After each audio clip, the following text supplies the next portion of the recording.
welcome to the Metalheads podcast. My name is George. I'm Buke. This is Jay. This is Will. And I'm John. Also joining us are Zach and Dustin from Uhtcearu, if I'm getting that right. You are.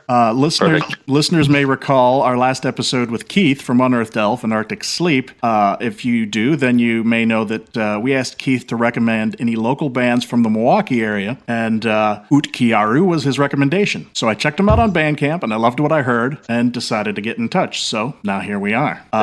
So gentlemen, would you please introduce yourselves and tell us what you do in the band? I'm Zach. I do the vocals and play bass. I'm Dustin. I play guitar, and I try to, get better every time, but, do my best. Well, And Zach, let's attitude.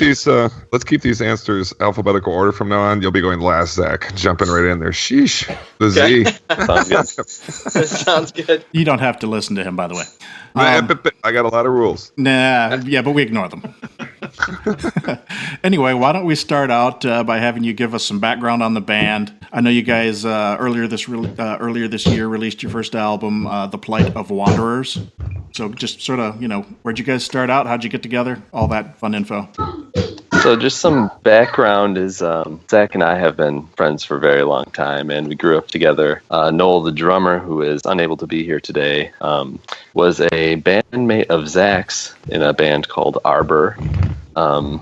And eventually I was brought into the fold. If you want to get into that, we can talk about that. But it's up to you, whatever you want to talk about. We're easy like that, so just let it flow. Well, we had a chance to play together, the three of us, on a tour a couple summers ago with the band Arbor, and we just had such a good time together, and we felt we really meshed musically on stage as well as creatively, that we felt we wanted to write some music for a separate project. So that's what we did. And less than a year after playing together for the first time, we had the album done and out. So it's been great so far. Excellent.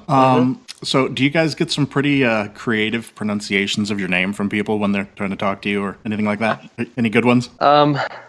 People try their hardest, and we have to expect it. I wouldn't have had a chance if it weren't for the phonetic pronunciation you have on your Facebook page. I was like, I have no idea. And then I saw that, and I was like, all right.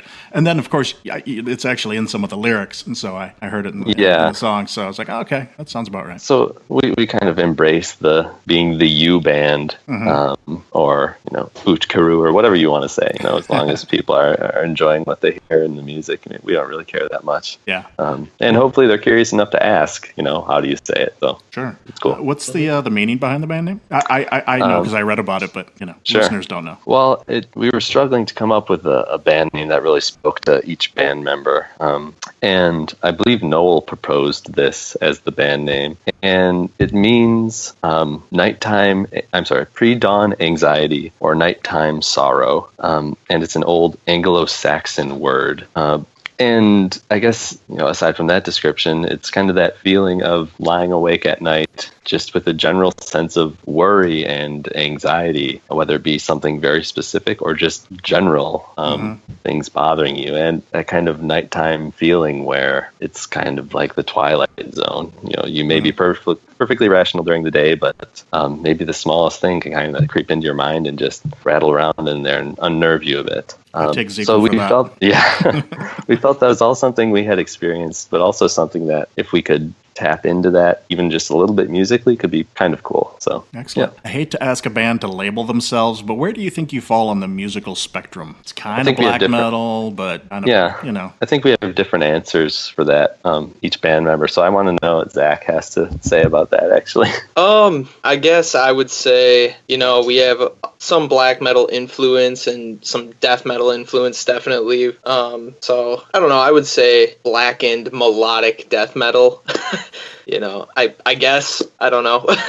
There's just for the sake of the listeners. I mean, I know when Keith was talking about you, he said like melodic black metal, I think. But the more I listen to it, I'm like, there's a little bit of death in there maybe, but it's really kind of progressive for black metal as well. I mean, it's certainly not Dark Throne, So I would say it's kind of in the general. Man, I hope I'm not going to break your hearts here, but I think it's in the general zip code of like Behemoth to me a little bit. You know, kind of pulls in a lot of different elements that they pull in, and you know, it's not terribly similar to them, but I feel like your structures are similar, and you also kind of are darting around within multiple genres per song. You know, like.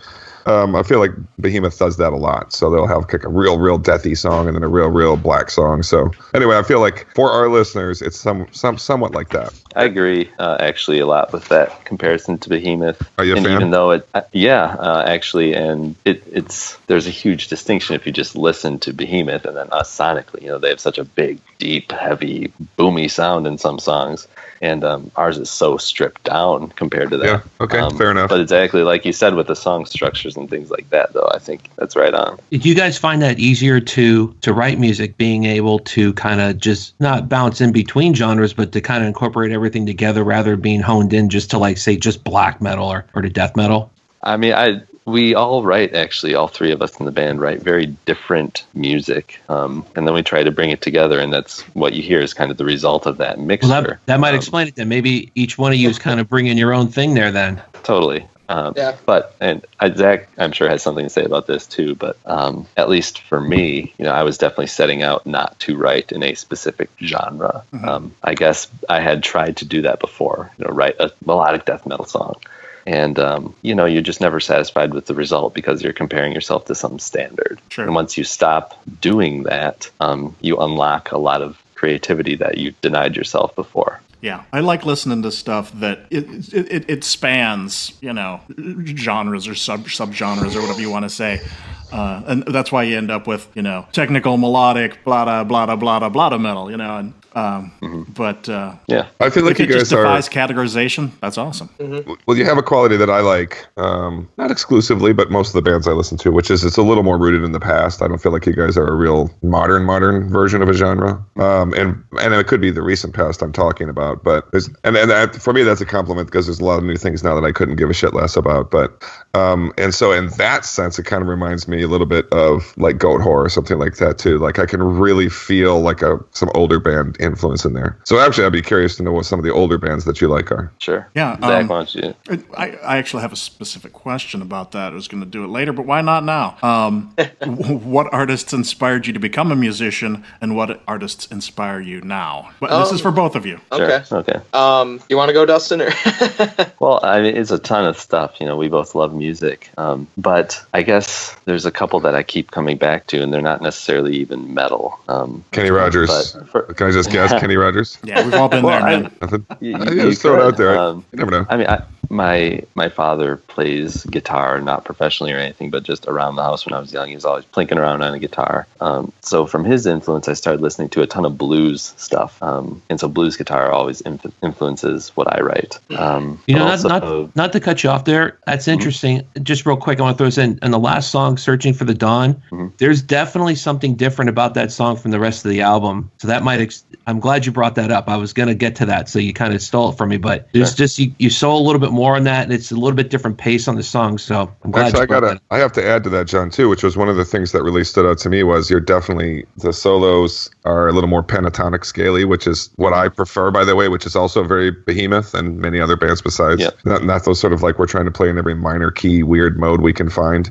And that's a very old school thing, too. But in any case, so you were influenced in some essence by your dad's blues playing and blues played around the house. What else? Yeah, totally that stuff. And, you know, branching off from there, it's kind of a natural progression through classic rock. So, I mean, I still listen to Blue Oyster Cult and Jethro Tull. You're speaking our language. Pretty much every day. It's here. Huge Jethro. And, you know, getting into metal, it was first, you know, of course, the entry bands, Metallica and Iron Maiden. And then from there, you know, just things that are slightly more esoteric. So Alcest was really the first black metal band I listened to because they're on that really extreme melodic side of that stuff. But yeah, as far as older bands, I could go on and on. The Scorpions, Van Halen, all that stuff is still ringing in my ears every time I pick up a guitar. So definitely that just as much as anything new and strictly metal coming out today is, for me at least. Okay. What about you, Zach? Well, I guess the two first artists that I listened to that were heavier that I remember were I had two of my dad's records, Black Sabbath, We Sold Our Soul for Rock and Roll, and ZZ Top, Eliminator, and those two, I mean, blew my mind, And then my dad is always and always has been a huge Neil Young fan, and so I don't know, when I write stuff, that's always an influence on me. But as far as writing goes, Noel, because we both live fairly close to each other, so when we write stuff, we're always together usually. Noel is actually very good at placing riffs together that we'll be jamming, and I'll write something or have something presented to him, and he'll say, why don't you try playing it this way, and it'll turn out way better, and I never would have thought of that. So to give him some credit, because he's not here, totally. He's very good at that. Hey, on a ZZ Top Eliminator, how fucking great is the song Under Pressure? Jesus, that's a good that's the best song on the record. Yeah. Hey, I want to go on the record and say that every time we bring on a metal band, they keep bringing up, they listen to the music I listen to on the side as well. You mentioned Neil Young, Blue Oyster Cult. I'm liking this. Every week it's something different. And it's always bands I listen to that maybe these guys do, maybe they don't. I don't know. We got a lot I'm a huge Neil Young fan, so I like hearing that. So Excellent. My daughter's sitting here with me, and she wants to know if you guys like Black Sabbath. Of course. Yes. Yeah. That's her favorite band. I'm a What's your bigger favorite fan song of again? Dio era Sabbath. Fares Wear Boots is her favorite song. Yeah. Oh, okay. Good one. Just presumably because of the she word likes fairies. Tinkerbell, and Tinkerbell wears boots. So And she's a fairy. just slightly different than the real meaning, right? yeah, Yeah, I loves love it. that. Yeah. Just a little bit. She's being shy. She just ran away. It's also worth saying, actually, along with the question you asked, that Noel is very jazz influenced compared to Zach and I. So, whether it's more popular jazzy kind of fusion stuff like Frank Zappa, or, much stranger, esoteric, or very progressive stuff. So he's your Cliff Burton. That I don't even know. Kind of. The one that bring different stuff. Yeah, into Metallica. kind of. And even though he's not, the one picking the notes all the time, which he certainly, helps us do that. But just his experimentation with different patterns definitely makes Zach and I think differently about how we approach our instruments. So we wouldn't be writing the same songs if he weren't in the band. Excellent. All right. So you guys are a trio, and you said that you all do songwriting. So how what's your process? Do you guys just each come up with something and then throw it in the pot, or do you how do you guys build your songs? I guess because I live in St. Paul, Minnesota. Zach and Noel live close to Milwaukee, Wisconsin. There's a distance, and bridging that distance has been an interesting challenge. So in a lot of ways, it has been us individually coming up with things, seeing how they either gel together or don't, and when we can be together, kind of going from there. I guess with the newer stuff we're kind of working on at this moment, I've come up with some demos. I send them off to Zach and Noel. What do you think? They give me suggestions. Maybe I revise some things, send them off again. So it's just a constant back and forth process, and we want it to be that way. I mean, even if there's a song I like that I have written myself, I know from experience now, because of the last album, that it will be better when Zach and Noel rearrange it however they think it would be best served. So totally team effort, even if individual parts are created within individual band members. How did you guys get? Go ahead, Josh. No, you got it. I was just wondering how you got hooked up across the miles. Well, or did you move away or something? So Zach and I have been friends since we were young, and then I went off to college in Minnesota and have stayed here. I mean, I love the Twin Cities, and I'm extremely reluctant to move back to Wisconsin for a variety of reasons. All that cheese. But mainly Surly beer. well, Political, Surly's pretty awesome. Although cheese is a powerful motivator as well. I grew up in Michigan, so we like making fun of Wisconsin. And I grew up in Wisconsin, so. Hey, Fair enough.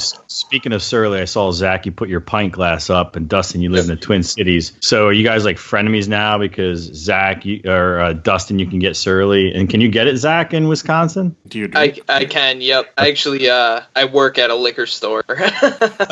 Very nice. Yeah. So how did you feel about Todd leaving Surly and moving to Three Floyds? Well, it'll definitely be interesting to see what, Three Floyds can do with him. I'm sure they'll make, excellent beers with him. But from what I heard, it was probably the right move. But I don't know all the details. Is that another way of saying he was asked to leave? Yeah. It sounded like they fired his wife, and he's like, "F you guys." Oh, really? Okay, so Will know. Yeah. Will is our resident metal brew head. He actually works at a brewery, and he writes beer reviews for our website. Oh, excellent. Yeah, hence the questions. Yeah. Okay. He's not just obsessed with beer. I mean, he is obsessed with beer, but there's a good reason for it. So yeah, beer and metal. Yep. So Dustin, I've heard that you have a good, clean singing voice. Why didn't we hear any of that on the album? I try my best. Good? I don't know who told you that. I was just doing some research, and it was in an interview. We actually had planned on it, and it kind of came down to studio time, and when we tried some things out, they weren't clicking with everything we had laid down already. And it just wasn't fitting together the ways we anticipated it would. Mm-hmm. And I mean, we kind of just made some snap decisions, and we really liked what we had already. We didn't want to lay something down we weren't completely satisfied with on top of it. So we said, okay, this is what we're going with. Maybe next time it'll happen. Yeah, it's not like the album's lacking for it, but the kind of songs that you write, I could definitely see that being another, element that would just expand your sound and make it even better. Totally. Mm-hmm. And we're definitely aiming to have some, again, we'll see what happens, but we're aiming to have some for some songs coming up. You were talking about demoing some stuff, so you guys working on another album? Yes, and, it's slowly but surely, we've probably got, 4 or 5 or 6 good bases for songs, pretty firmly set in the direction they're headed, which is great. That's a big chunk of an album right there. So maybe something next year. Hopefully, yeah. Cool. So where was the album recorded? Well, Zach, you kind of were the hookup, I think. Noel and I both. We were just talking to there was a rep at our store who plays in a local, I guess you could call him like a metal band, and we were kind of talking with him. He's much older than us. Just talking about where's a good place to record in Milwaukee that you'd recommend, and he recommended Shane at Howell Street Studios.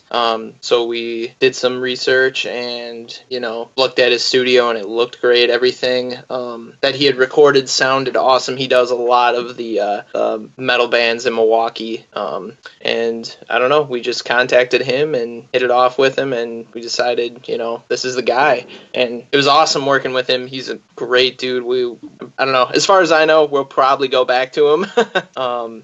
It was a great experience. We just, I don't know, we're poor, so we didn't have a lot of time to, like Dustin mentioned, record clean vocals for a day or something. We're definitely... Sounds great. So yeah. Hey, Zach, you just said something about a lot of the metal bands in Milwaukee. So how many metal bands are there? Not a count, but are there a lot in the scene there in Milwaukee and also in St. Paul, Minneapolis, St. Keith Paul? was not real there's not many, but these guys are good. So, maybe you've got a different... What's the scene like in both places? Sure. Well, I don't want to say we're a great Milwaukee metal band by any means, but there is a lot of bands, I guess it's more, I would say more death metal bands than there are, complex, progressive, kind of out there genres of metal. But can you name a few of them that you admire or friends with? Yeah. I mean, a band called Northless. They're actually on Gilead Media, out of Oshkosh. I don't know if you guys are familiar with them. The label, but not the band. Sure. Also the town. Jeans. I know Oshkosh. All right, Jay, the geography guy today. Yeah. Oshkosh. Northless. Who else is there? Ara, which actually has some members of Northless in there. Hot Coffin is another one.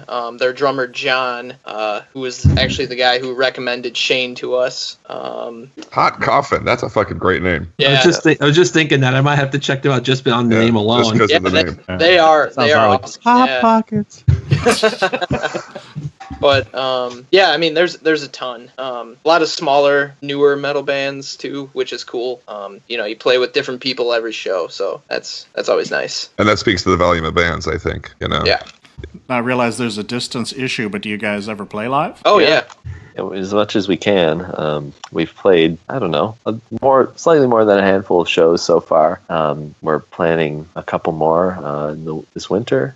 Up in my neck of the woods, we haven't played in the Twin Cities yet, so that'll be fun. But yeah, when we can. It seems like the Twin Cities has kind of a black metal scene going on there right now. There's a few bands that I'm listening to that, like Oak Pantheon and I always say the name wrong. George always corrects me. Amensus or Amensus. I see Amensus. Yeah, I could be wrong. I mean, it seems like there's a few up there. Is the Definitely. scene obviously a lot bigger than Milwaukee? For black metal, definitely. Yeah. And the cold tundra of Minneapolis. yeah. I think I know. I think I have a guess as to why that is too. Garrison Keillor.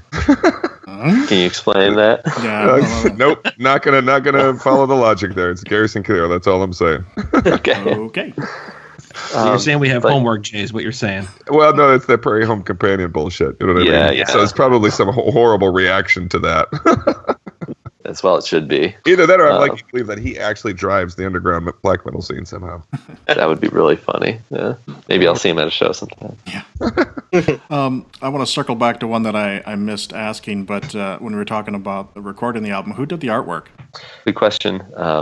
A fellow named Nate Burns, who runs his art company is called Revolting Worship, and we met Local? Nate. Is he local or? Not local at all. He's, I believe he's still living in Columbus, Ohio. That's where we met him. That is a great name for a band too. Revolving Worship. I like that. Oh yeah. No, he was great. Totally, hit it off just as people, and he was playing in a band, Arbor, that Zach and I were playing in at the time on a tour date in Columbus, Ohio. And just made the connection, liked a lot of his artwork, and said, "Hey, this guy has the aesthetic we're kind of going for, so let's see what he can do." Awesome. Did he do the And logo too? it's a very nice cover too. Just to jump in on that. Yeah. Did he do the logo, or did somebody else do the logo? He did the logo as well. Yep. That's pretty cool. I really I studied the album artwork a little bit today, and I got really excited because at first glance the big planet moon thing kind of looked like the Death Star because I saw like the one big eye in it, and then I noticed and then I noticed like, oh, it's got a couple more, so maybe they're just giant craters or something. But it still is very cool. Yeah, I guess we don't really have anything too sci-fi themed, but we're all Star Wars fans, so it could have been the Death Star, I suppose. Right on. You know what? Let's just say it is. Yeah, sure. Let's just say It's it the is. black metal Death Star. It's Nobody's going to call us on it. Yeah. So we're getting ready to do our year-end episode here in a couple of weeks, where we give our best of 2016 lists. And I was wondering if you guys have any albums from this year that you're particularly fond of. Doesn't have to be metal, by the way. Sure. I guess one I would have to say is the latest. I'm really not sure how to say the name either, but Kveler Tak album. Kveler Tak. Hey, good man. Kveler Tak, sure. That was my number one at our 6-month list. So cool. Nice. I love that record. Yeah. How's it stacking up now after it's been almost 5 more months, Jay? Sure. Going to be in the top 5. Okay. Won't be top 1. My top 1 is going to be I'm going to drop a bomb on the fucking podcast. But anyway, continue, please. Justin Bieber. The new Bruno Mars. I don't even know if there's a Justin Bieber this year. Probably. But Dustin and Zach, let's hear some more titles. We love hearing what people are listening to. Go ahead, Dustin. Okay, well, I am pretty sure this is a 2016 release, and if I'm not, I'm going to feel bad. But Children of the Night by Tribulation. No, I think was early. It was last year, I think. Yeah. It was last year. It was, but it made it on a lot of lists, a lot of our lists on the show. Definitely a good album. Well, I heard it this year for the first time. Sorry about that. Close enough. There you go. A Both was this year, right? Yep. Or was it not? It was like it was early. Right? Yeah. So, I was a huge fan of that, and I'm preparing to listen to it now that snow has finally fallen from the sky for the first time in Minnesota. It'll make a little more sense. Yeah. I saw it was snowing in Michigan yesterday, so I guess that makes sense, huh? Yeah. It's good, though. It's a good record. I liked it, too. Did you catch him on the tour? Yeah. He was, I if you haven't seen his just personality on stage, it's worth paying for at least once. And yeah, he's just an amazing performer. He is, and he marries in just enough of a touch of this self-deprecating comedy somehow that he's really brought into it these days. That is so much fun to see. Yep. All right, Zach. Zach, unless you got more, you can keep going. There's no rush. Keep coming. No, I mean I'll take out. Okay. I guess Zach is seriously going through his iTunes right now, going, "What did I do this year?" All right. The Abath album, of course. I'm pretty sure was Swallow the Sun this year. Last year. That was my number one last year. No, but you're still pulling out some good titles. Yeah, that was a good one. Who else? This is how buried we are in older music. Yeah. It came out at the end of the year, and not everybody is as like on top of everything that's coming out as we are. We're that's our obsession is what came out this week. Yeah, we do it for the show. So. Other people have like lives and better things to do, so I guess one that I think will end up being in my top 5 for the end of the year would be the new Alcest album. I'm really digging that. I don't know. I can't think of any more off the top of my head. We should have warned you, but yeah, that's good choices. You guys hit a lot of our list from last year, and I'm sure a couple that are going to be on our list this year. So sounds like you're kind of in the same boat we are. Sure. And I'm so glad you mentioned and I pronounce it Kvelertak. I don't know if I'm right, but because they became like my favorite fucking band this year. I just discovered them for myself this year. I'd seen them live, but then I got that new record and I was like, holy shit, these guys rule. And went back, got everything. The next level. Yeah, they did. All right. Well, before we get into the rest of the episode, why don't you tell our listeners where they can find your music and information about you and things like that? Sure. So the band is Uhtcearu, and we're on Facebook, Bandcamp, Instagram, and we've recently changed our digital album to Name Your Price, so that means you can name it $0 and pick up all 7 tracks on the Plight of Wanderers off Bandcamp. So what do you got to lose? Pick it up, check it out. It's pretty awesome. Yeah, what do you got to lose? Yeah. Can you appreciate it. For the people listening? Can you tell us how to spell the name of the band, because it does not spell the way it sounds? Good call. It's pronounced Uhtcearu, but it's spelled Uhtcearu. Doesn't look that bad, but it sounds really cool. Yeah, you gotta put yourself in the mindset of night sweats, eyes in the darkness, possibly looking at you. You're freaked out. Hold on, I'm there. Kind of guttural, kind of spiritual at the same time. So Uhtcearu. And that's it. I do have one more last very important question. Same question I ask every band, and everybody on the podcast knows what I'm about to ask you. Is I definitely saw Zach. Zach, what are you drinking? And Dustin, are you having a beer right now? Zach, what are you drinking? I am drinking. So this is from Stone. I don't know if you guys can see it. It's their 15th anniversary Black Imperial IPA. So this would be. They just came out with their 20th. So I haven't been aging it for 5 years or anything. But they actually just came out with a kind of variety pack thing with their 5, 10, 15, and 20 20th anniversary beers. Nice. That's what I'm drinking. I like Stone stuff. I did a Ruination every once in a while. I love a couple of them. I was just out in California, and I went to a Total Wine out there in Palm Springs, and man, the amount of different Stone stuff you can get out in California that you cannot get here, even though there's a Stone factory just down the street in Richmond. It was amazing. Great stuff. Definitely. So how about you, Dustin? Yeah, I don't have a beer in front of me, but I should. That was just poor planning. But instead, I'll just give a shout out to one of my favorite, local brews that is consistently just blowing my mind. Have any of you been to Hammerheart Brewery or heard of Hammerheart? Yes, we know. That's We've the dude heard from of it. Panopticon, and our Yes, friend that's right. Neutrino has been there. He sent us some shirts and stuff. Well, it's fantastic stuff. My personal recommendation is the Flaming Longship. Nice. Which is their Scotch ale, and it's amazing. It's heavy but has flavor that doesn't assault you. But it That's still lets you important know with those you're Scotch drinking ales. a beer. Yeah, those Yeah. Scotch ales can do that too if it's done wrong. Speaking of Scotch ales, I'm drinking a backwoods bastard from Founders. Sure. Yeah, I picked one of those up in California. I'll tell you, it's like an old uncle that shows up once a year to fuck with me, and I enjoy the whole time.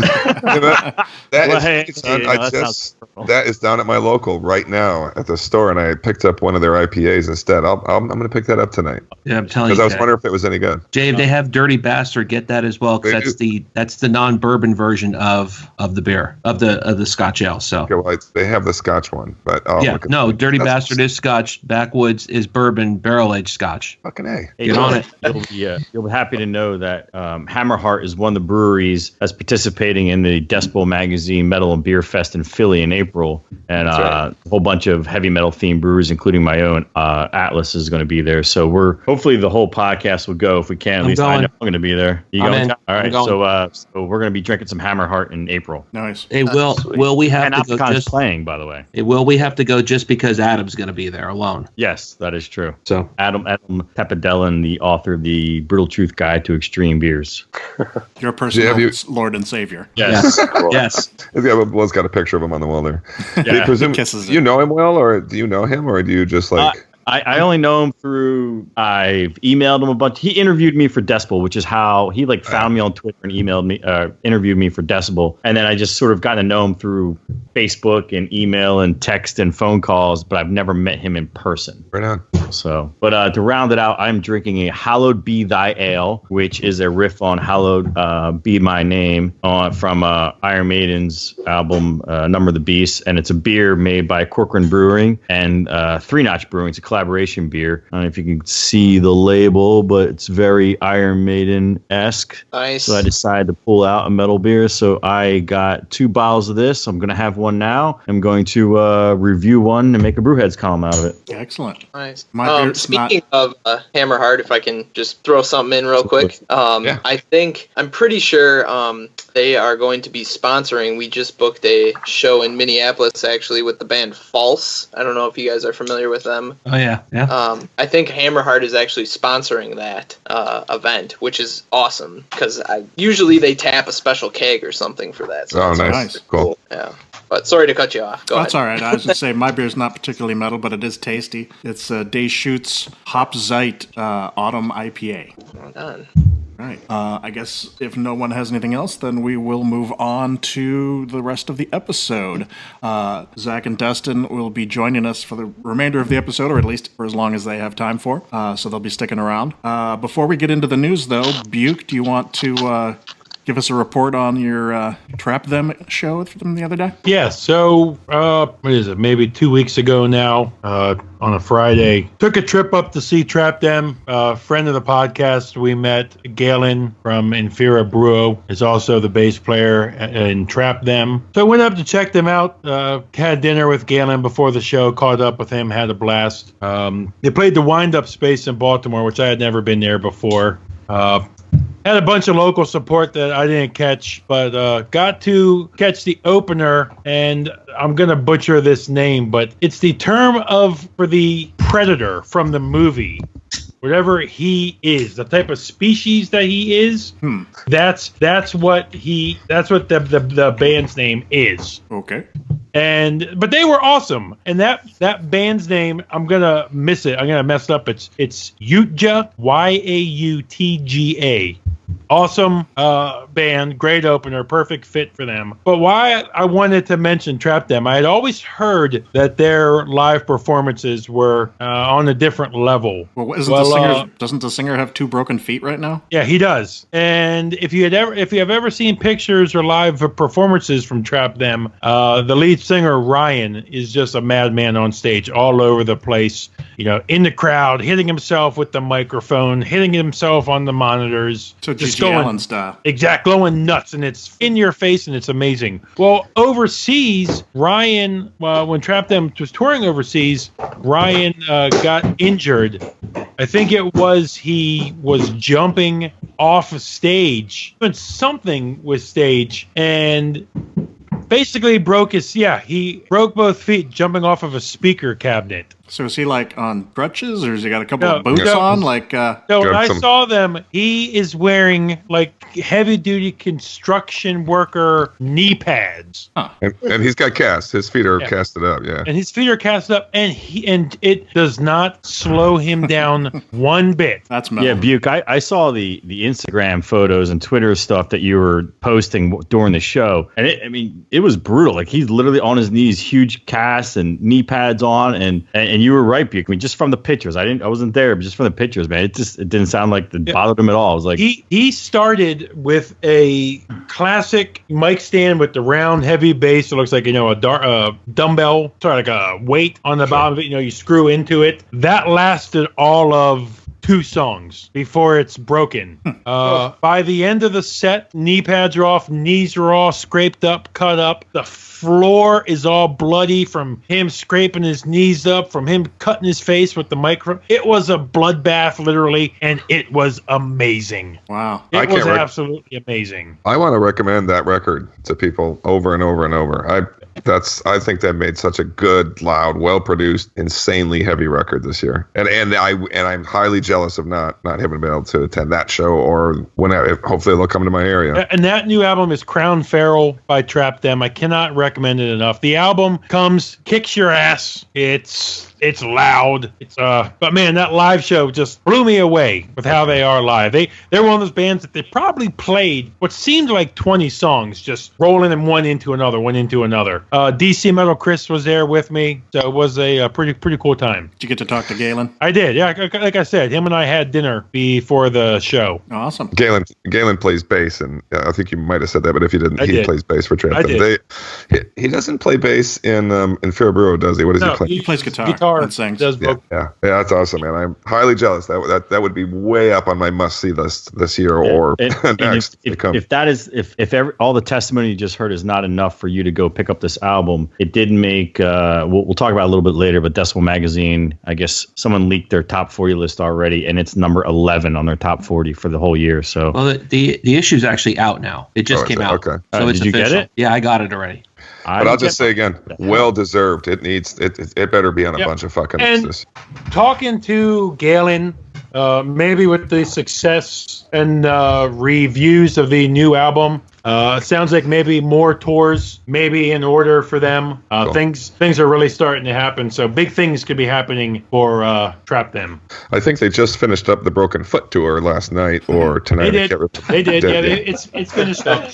But yes, so all these other bands so I affectionately refer to Trap Them. Ryan is the hockey player of heavy metal frontmen. You know how like a hockey player? He's a hockey grinder of frontmen. You know how hockey players will take a puck to the face, broken jaw, broken teeth, pull their teeth out and keep playing? Well, 2 broken feet and a broken ankle doesn't stop him in his set. That's pretty metal. Yeah, so that's metal. So if Trap Them comes around, go see them. And again, Galen, thanks for hanging out with me for a couple hours, and it was a great catching up with you, brother. Right on. All right, we're going to roll on into the news.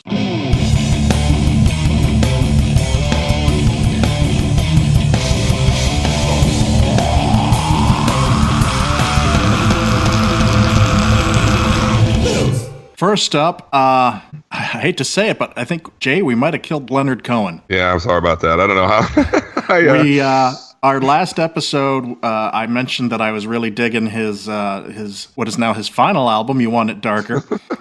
And Jay was like, I heard that he was like talking about dying or something. And the day we posted this, he died. So, sorry, Leonard. Oops. Yeah. I heard Justin Bieber's not feeling so good, by the way. Please. Nice. Yeah. So, he's not metal or anything, but Leonard Cohen was one hell of a singer. So, you know what, George? I'm going to take a step back and say he is fucking metal, dude. He's metal in a non-metal way. In a non-metal way. He's badass. He's so like grim and badass, and just like this dark poet that looking for something a little different. Check out Leonard Cohen. No longer with us. Sorry to see him go. Yeah. If I can interject just something on that. Certainly. Songwriters like that. And yeah, even though their genre isn't metal, but there is so much to be learned by them for people who want to play metal or want to understand How about that? metal or want to get better at listening to metal. it's totally not worth dismissing just because the genre doesn't align. Oh, I can name 5 songs of his easy that would be great metal covers. One of the first ones that comes to mind is The Partisan, if you know that song. It's on, well, I only know that one. The best of, it's an older one. But anyway, yeah, his stuff would structurally fit. And it's all dark, as George says, and he was an amazing poet. Honestly, I think he was one of the great American poets. Yeah. All right, well, someone else that could still use our help is Mike Williams from I Hate God and Correction House. Apparently, Mike needs a liver. And, we'd heard, obviously, recently that people were filling in for him. I know Phil Anselmo was filling in for him on some I Hate God shows. But we didn't know really what was going on. But apparently, Mike is in a very bad way. And he needs money because, he's not working. And he's got a hell of a lot of medical bills, obviously. Someone that needs a liver would. And so they've set up a You Caring page where you can go and donate. And when I looked at it yesterday, in fact, I'd made a donation in the name of the podcast. So I'm putting my money where my mouth is here. I'm going to ask you all to go check it out. And if you can donate anything, it would be much appreciated. They were really far along. They were looking to raise $50,000. They were in the 30s when I looked. And if you need the link, you can find it on our Facebook page because I posted it there. So go and help a metal brother out. Yeah, apparently he has cirrhosis of the liver. Yes. So can't say it's probably not self-inflicted, but still, if they got him on the list, he's obviously not still a raging alcoholic. Otherwise, they wouldn't put him on the list. It's hard to get on the list, dude. They ask like 3 basic questions, and they're like, next. Yeah, and if you dig down into the different articles that talk about what's going on with him, they say like he completely changed his lifestyle, cleaned up and everything, but it's still kind of beyond repair. So he needs help. Can't bring a liver back. Yeah. Right. As we're sitting here drinking. Yes, as we're drinking. Hey, man. Yeah. All right, next news item we are. So somebody who doesn't need a new liver, I've just cracked open a Elysian Dark of the Moon. Oh, nice. I like Elysian. I keep trying pumpkin beers because Lord knows I hate them. I don't know why you do that to yourself. It's all for punishment and pumpkin. Hey, Buke, have you tried the what was it going to call it? Oh, the Master of Pumpkins from Trogs. Have you tried that one? I believe I have, buddy. Like I say, my favorite meme every time of years, the one that says, best way, how to enjoy a pumpkin beer. Step 1, open it. Step 2, throw it in the trash. And before this, I had a Off-Color Brewing Growl. That looks metal. Yeah. Is that Off Colors? I think they're out of Chicago. Is that a dark beer? It is, buddy. It's a dark beer. It's a quadruple ale. Can you get a growler of growl? I like that. Off-Color Brewing out of Chicago. Will, you know your stuff, buddy. Yeah. Hey, but not that you guys are laying too far back at all or anything, but Dustin and Zach, anytime you guys want to say anything about what we're talking about, you just knock us out of the way and shout it out. Yeah, even if it's just like, man, you guys are such dicks. Why don't you not have a podcast? Just whatever, I'm out of here. Not at all. We're just uninformed compared to you guys about the current events, I think. Yeah, that's keep it that way then. This is America, man. You do not have to be informed to have an opinion. Don't show us up. And that's Unfortunately true. But I wanted to leave that there. So as we already alluded to, the Decibel Top 40 for 2016 has been released. I always like to check out the other lists when I'm making my lists to, because sometimes they throw things on there that I just haven't heard this year, because despite my best efforts to hear everything, I always miss stuff. Unfortunately for me, not to say that the Decibel list isn't good, but there wasn't really anything on there that I hadn't heard, other than a Luck to Dolo, whatever that is. I need to check that out. Did you see where Rancy Pazuzu was on there, John? Oh, I saw it, Jay. I saw it. I saw it. Vindication. Yeah, and I'm gonna number tell you 4 something, even. Jay. I'm going to tell you something. way Jay. up there. I assume you and I will probably have them in a very good spot on our list, Yes. which is going to make me happy because our friend TR was trashing their name when we were at a show recently, or I don't know where we Said were. it sounded like a clown. Yeah, he's going to be the clown when it's not on his list. So TR, I hope you're listening right now. Yeah, he will. Right? Yeah, he Not will. on I mine. forgot. Not on mine. That's all right because it'll be on mine, and that's all that matters to me. So Yeah. Yeah, it'll be on mine too. It'll be on mine, John. Way up there. Now, Yeah. I like a lot of things that aren't metal, but it always bugs me when there's non-metal stuff on a list.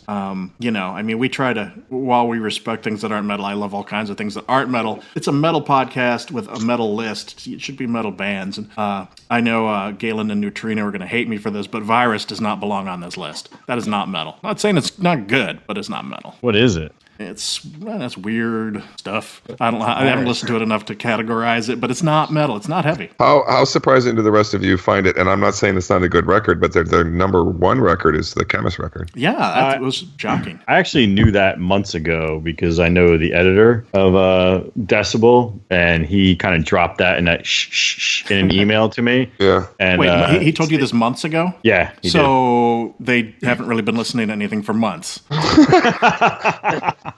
Is that a number one record to you, Will? What do you think? No, it's not. I mean, Chemist is sort of like, I like it, but and this is going to be no surprise to anyone. I like it more when the vocals are the death metal vocals with the music. I think it's fantastic. The clean singing is not the best in my opinion, or it doesn't kind of match the music. It's kind of like, I'm a little surprised by the Chemist number one, but I knew it was going to be number one. So, but Chemist is playing at the Decibel Magazine Metal and Beer Show up in Philly. So this might not even be a real list. This might be something put together by the record labels to be like, hey, they're going to be on our show. We need these guys in number one, so here's a little payola. Put them at the top of the list. We know it's only August, but I'm wondering. No, it's not. It's not. I'm just kidding. No, kidding. I bet you were happy that Erie was on there. Yeah, I was happy they were on there. I was a little disappointed that they're at 35, but just happy that someone else besides me knows who they are, and definitely happy about Blood Incantation, which I think we all are, at number 3. It's not a bad list. It touches a lot of titles we've talked about. Graves at Sea is on there.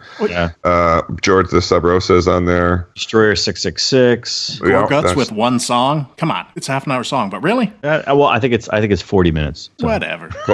It's still technically classified as a single. Hammer's Misfortune is on there. Trap Them is mentioned. Is there? Cobalt's there. Well, if that's the case, George, then you wouldn't put Insomnium on your list then, I guess, huh? Well, I mean, technically, no. Well, I mean, technically, yes, because it's a concept album. It's not billed. It's not billed as a single. I'm sensing a lot of bullshit here, George. Yeah. I've got plenty of that to spread around. Buke and George, you'll be glad to know Inter Arma is on there. Hey, I'm coming around on them. I mean, I still think the vocals could use a little less suck on it, but but on the whole, it is kind of a cool album. I love it. I'm out of the closet on that one. I will say this about the list: it's definitely a wide variety of metal. Yeah. It is. I mean, Diamond Head's on it. Yeah, I was just looking at that. I would say so. I will just say one other thing about it, which is I think a really notable missing one is the Isan record's not there. Oh wow! There's actually quite a few that I thought were missing on there, but that's what a list is. It's going to have stuff you don't think, and it's going to have stuff you wish were on there. So we'll school them when our lists come out. Hell yeah! When John puts together our collective top 25, which we'll show everyone up. Which is the only list. Yes. The only real list. Yep. So Anthrax is going to be going out on tour next year and playing all of Among the Living, which this is apparently the trend now to go and play your classic albums in their entirety, which, as far as trends go, I guess it could be worse. It's kind of a neat thing to do for fans. So that would definitely be did that though. Yeah, I was gonna exactly, Jay. They did that in the U.S., so they're doing it in the UK this time, but they did that in the last couple of years ago. Oh, did they? Yeah, I attended it. Yeah, yeah, it was great. I saw it. Yeah. I will tell you this though too. One of the things I remembered, and it's not that I haven't heard that album in years because I put it on occasionally, and they actually played it in order, but then they interspersed it with a lot of different stuff. For All Kings wasn't out yet, so there was nothing from that. Some of you will apparently be relieved to hear.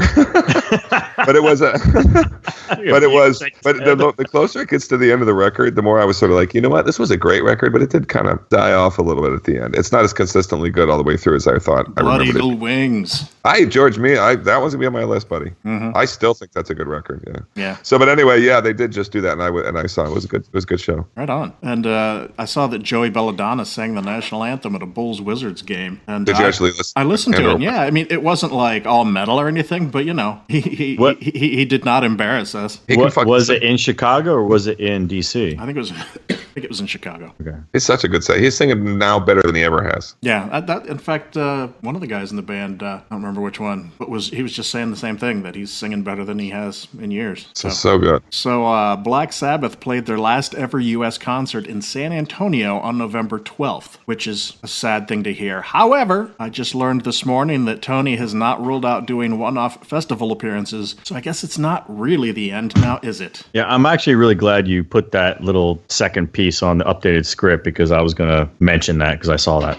That they haven't ruled out the festivals. Yeah. Oh, sure. So, well, they're in Chile now. I mean, the tour itself, as you wrote correctly here, is not over. They're still got some stuff around the world to do before they're done. But yeah, the last U.S. show. Last U.S. show, No More Sabbath in America. Yeah, and they're not the only ones because Twisted Sister has also played their last ever concert, also on November 12th in Monterrey, Mexico. And that saddens me a little just because, going back to the old days, Twisted Sister has been one of my favorite bands for many years. Of course, I've been able to see them a few times, so that lessens the blow a little bit. But yeah, I never saw them once, George. Never saw them once. Never saw them. So George, I would love to. What did you think about Dee Snider saying he was cool with them continuing without him? I know it wouldn't be the same thing seeing it live, but I thought it was interesting. He just go with it, man. I don't care. If you want to keep running with this, go for it, Is there a rumor that they're going to? No, he just was. It was just, I think somebody asked him in an interview and he said he was fine with it.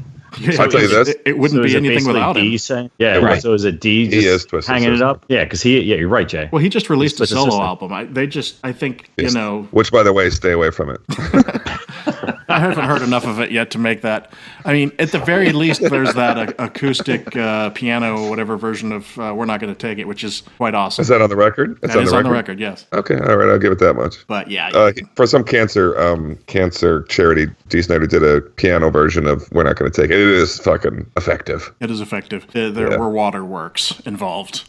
Yeah, especially if you watch the video. Yeah. All right, moving on. Clutch is apparently going to start working on new material in 2017. So there you go. There you go. There you go. Well, you're number one for 2017.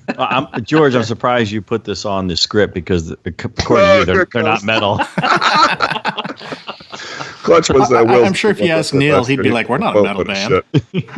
But all right, but they are. You only have to pick 24 more albums in 2017. Well, yeah, we got the first one picked out for you. Hey, no, that's not true because sometimes they're not that great, but the last two were unbelievable. So I agree, the last two were really good, and at least you're being honest. Well, they do not all of them are home runs. They are hard workers, man. Hardest working band in show business right now, I think. And what I love is they play the 930 Club here in DC like every Christmas. One of the two metal bands that play there now. They're from here. Yeah. Oh, yeah, I had no idea where they're from. Oh, that's cool that they're from. They're from like Germantown, Maryland. Right on. So right outside DC. You go to those Christmas shows?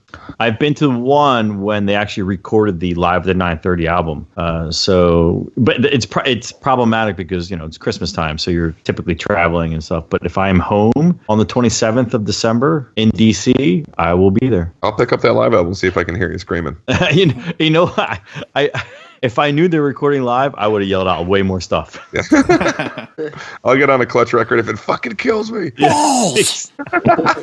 All right.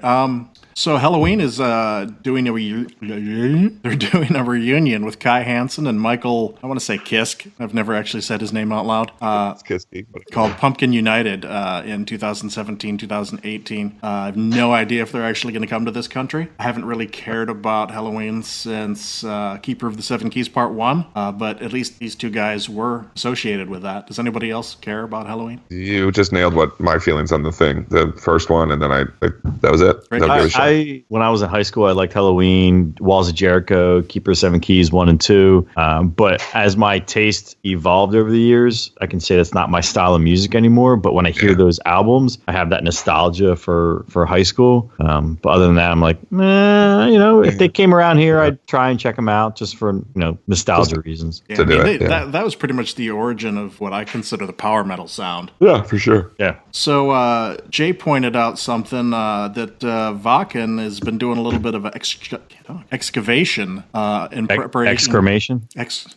You got it. Anyway, for preparing for next year's show. Yeah. Apparently, because they had a lot of water issues this past year, a lot of mud, and so they're trying to make it a little less swampy there, which is more good. Of a hill, I suppose. Since Jay and I are going to be there next year, that will be appreciated if we're not wallowing around in the mud. How many marijuana pipes and old fucking beer glasses do you think that excavation brought up? You know what I mean? It's like, fuck. I had a friend who once told me, if you ever go to Amsterdam and if you go there to do drugs, don't buy any. Just go to the first fucking trash can you see at the airport.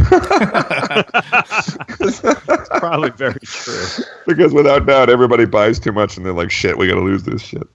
So I got to tell you this next one. I didn't even know that this company still existed. I didn't either. So, in the first of what's found to be a lot of Metallica talk this night, Metallica is apparently now available again on Napster, which is ironic, of course, because they were the ones that shouted so loudly about how much they disapproved of Napster when Napster started out. Now, Napster is apparently a legal streaming company now, but I thought they went out of business a couple years ago. So did I. Yeah. It's interesting. I don't know. Maybe this is them making a comeback. I don't know. But wouldn't that be ironic if Metallica saved their bacon? Yeah. Because that record is on track. Did you see the sales figures? I saw it was like 260,000 in the first week. And that's a lot for this day and age. It to be sure fair, is. that's a lot of records to move in this modern economy and lack thereof. Indeed. Yeah, nobody sells that. So especially if for they a happen to be double How much album. did they do? 200, I think it was 240 to 260, 240,000, 260,000 in the first Who's week. it? It's a new Metallica record. Is this a double album? Yep. Shows you how much I keep Yeah, up. so it's to be expected when you have Taylor Swift and Justin Bieber doing backing vocals on the album and guest vocals. So Are they really doing so that? I mean, because I literally don't know enough now to know that that's not true. it's not true. Screw you Okay. guys, I'm going home. But you could have convinced me, Will. You could. That's how high trust of a me. regard You I hold could've- them. if someone told me that, I'd be like, yeah, I totally believe it. All right. Well, Yeah, they're so accessible now. My 2-year-old bought the album. Yeah. Look, Bree's out back there banging her head right now. Bree's right there She's listening not, to she's it not now. banging her head. She's shaking her head like Is that how you guys? That's how they put her to sleep at night. And like, put on a Metallica record, she'll crash right away. Sorry, George.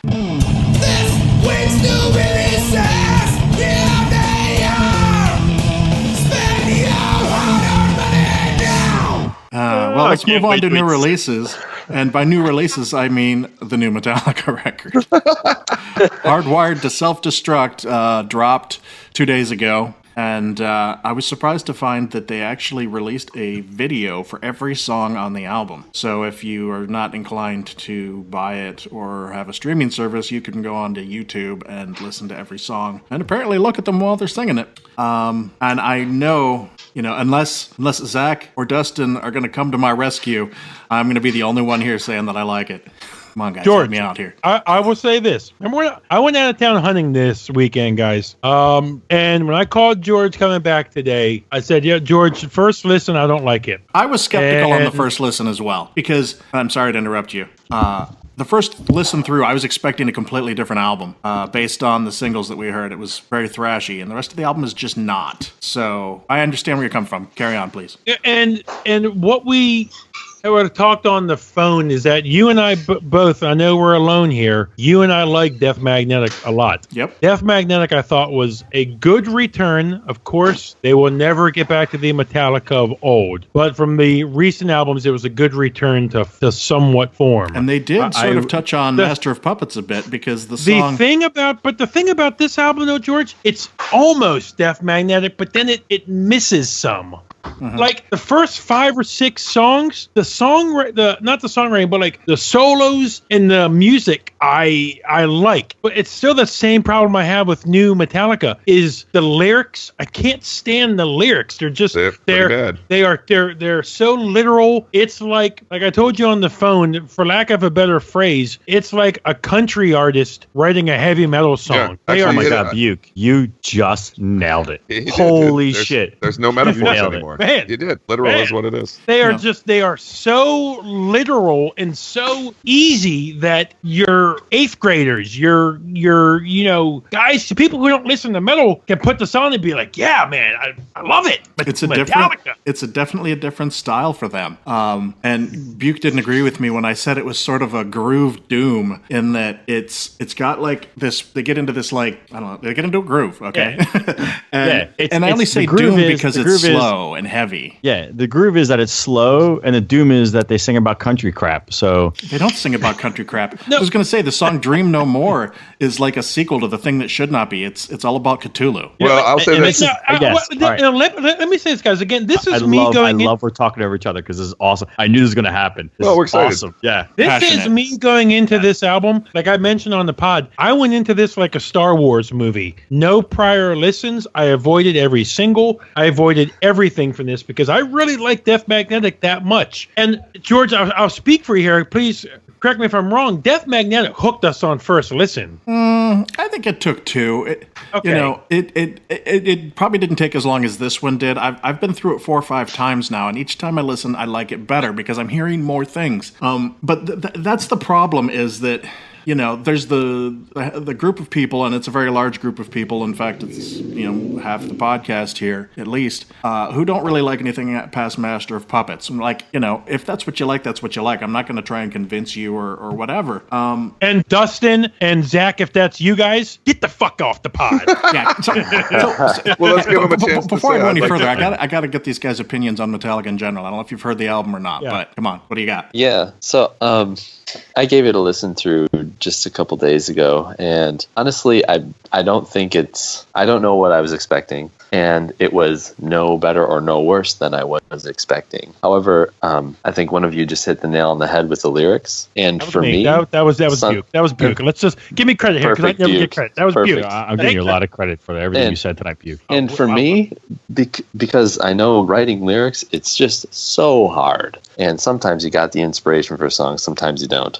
But I think what ruined it for me on this album in particular is that James Hetfield's voice has lost enough of an edge where it really just feels like words and not a metal performance. And that started years ago. Testify, brother. I hear that is the whole first thing that started getting me off these guys' wagon. You got off on these guys?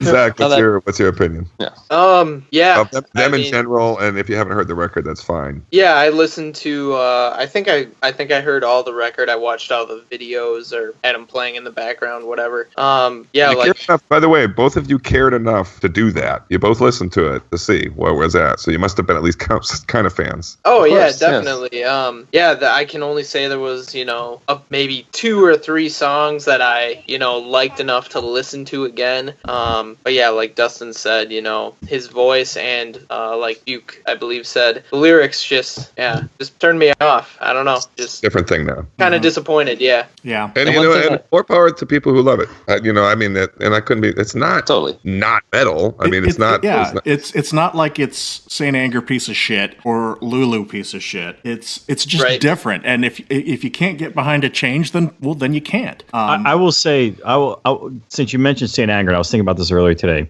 Does Metallica ever play a song off Saint Anger live? Yeah, occasionally. They play what's that? Dirty Window. The songs. Frantic, I think. Yeah. And then there's a song called Dirty Window they play sometimes, but it's rare. It's pretty rare. Yeah, right. I think what's going to happen is 2 years from now, or not 2 years, but whenever, will they play any single song off this record? They'll play the three singles. They'll play Hardwire, Atlas Rise, Moth to Flame, and Atlas Rise. And those, I like all of those songs. Those are great, I think. And when all is said and done, it doesn't. You don't always have to try to write your legacy. I realize, but when it all is said and done, when we're making our all-time favorite list because they all died in an airplane crash, how many of these songs are going to be pulled into that list? 0.0. Most likely. Right, and I'm not trying to convince anyone that this is the next greatest thing. And in fact, I had based on the first 3 songs, I was like, this could make my list, but I'll go on record now and saying this is not going to be on my list. But I still like it. It just hit me. It's right away when I talked about the lyrics being so bad. My daughter just came in the room as I'm trying to do this. But the Metallica of old, for their first song that they're putting out, they would not use the lyrics. We're so fucked, shit out of luck. I thought that was pretty ballsy. That's not Metallica. That's too high schooly. Well, it goes along with the punky thing they used to do. It might have gone on Garage Days Revisited if it was somebody else's song. Yeah, exactly. And I want to take exactly what you what said just there, because that's I'm going to go with Garage Inc. because it's got some different stuff on there as well. But all there's 12 songs. 4 of them are fast and thrashy. 8 of them are slower and more plotting. And those 8 songs sound to me like they were written in the style of the cover songs that they do on Garage Inc. There's a little bit of Blue Oyster Cult in there. There's a little bit of Merciful Fate. There's a little bit of Deep Purple. And it's like these songs are just sort of them like writing songs in the style of the bands that they like. And I'm like, because I always really liked Metallica cover songs because they were cool, but they didn't really sound quite like Metallica. Well, Buke, are you aware, Buke, that there's a Ronnie James Dio tribute on the digital variety of this, one of the songs of which is Stargazer?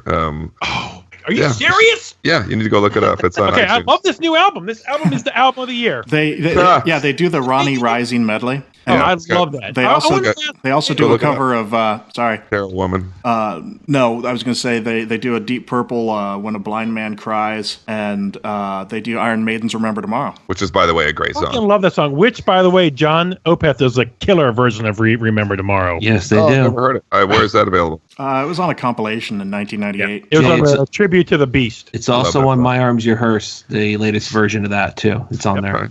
Can there ever be an episode as well as the Celtic Frost Opeth talk? You know, I don't think so. Not without at the very least, there's always the Opeth fan.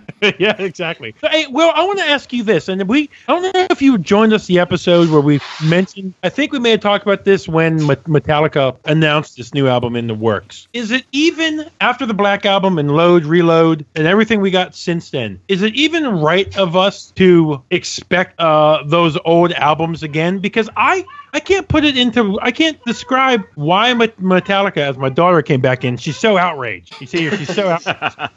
Is it right of us to even expect that? And how does a band, because, I think with Opeth, I'm using them as an example, they explained to us why they had this drastic change. I was going to mention that to you. I was like, this is just like Opeth. They're not hardly metal at all, and yet you still stick behind them. And that's basically what I'm doing here.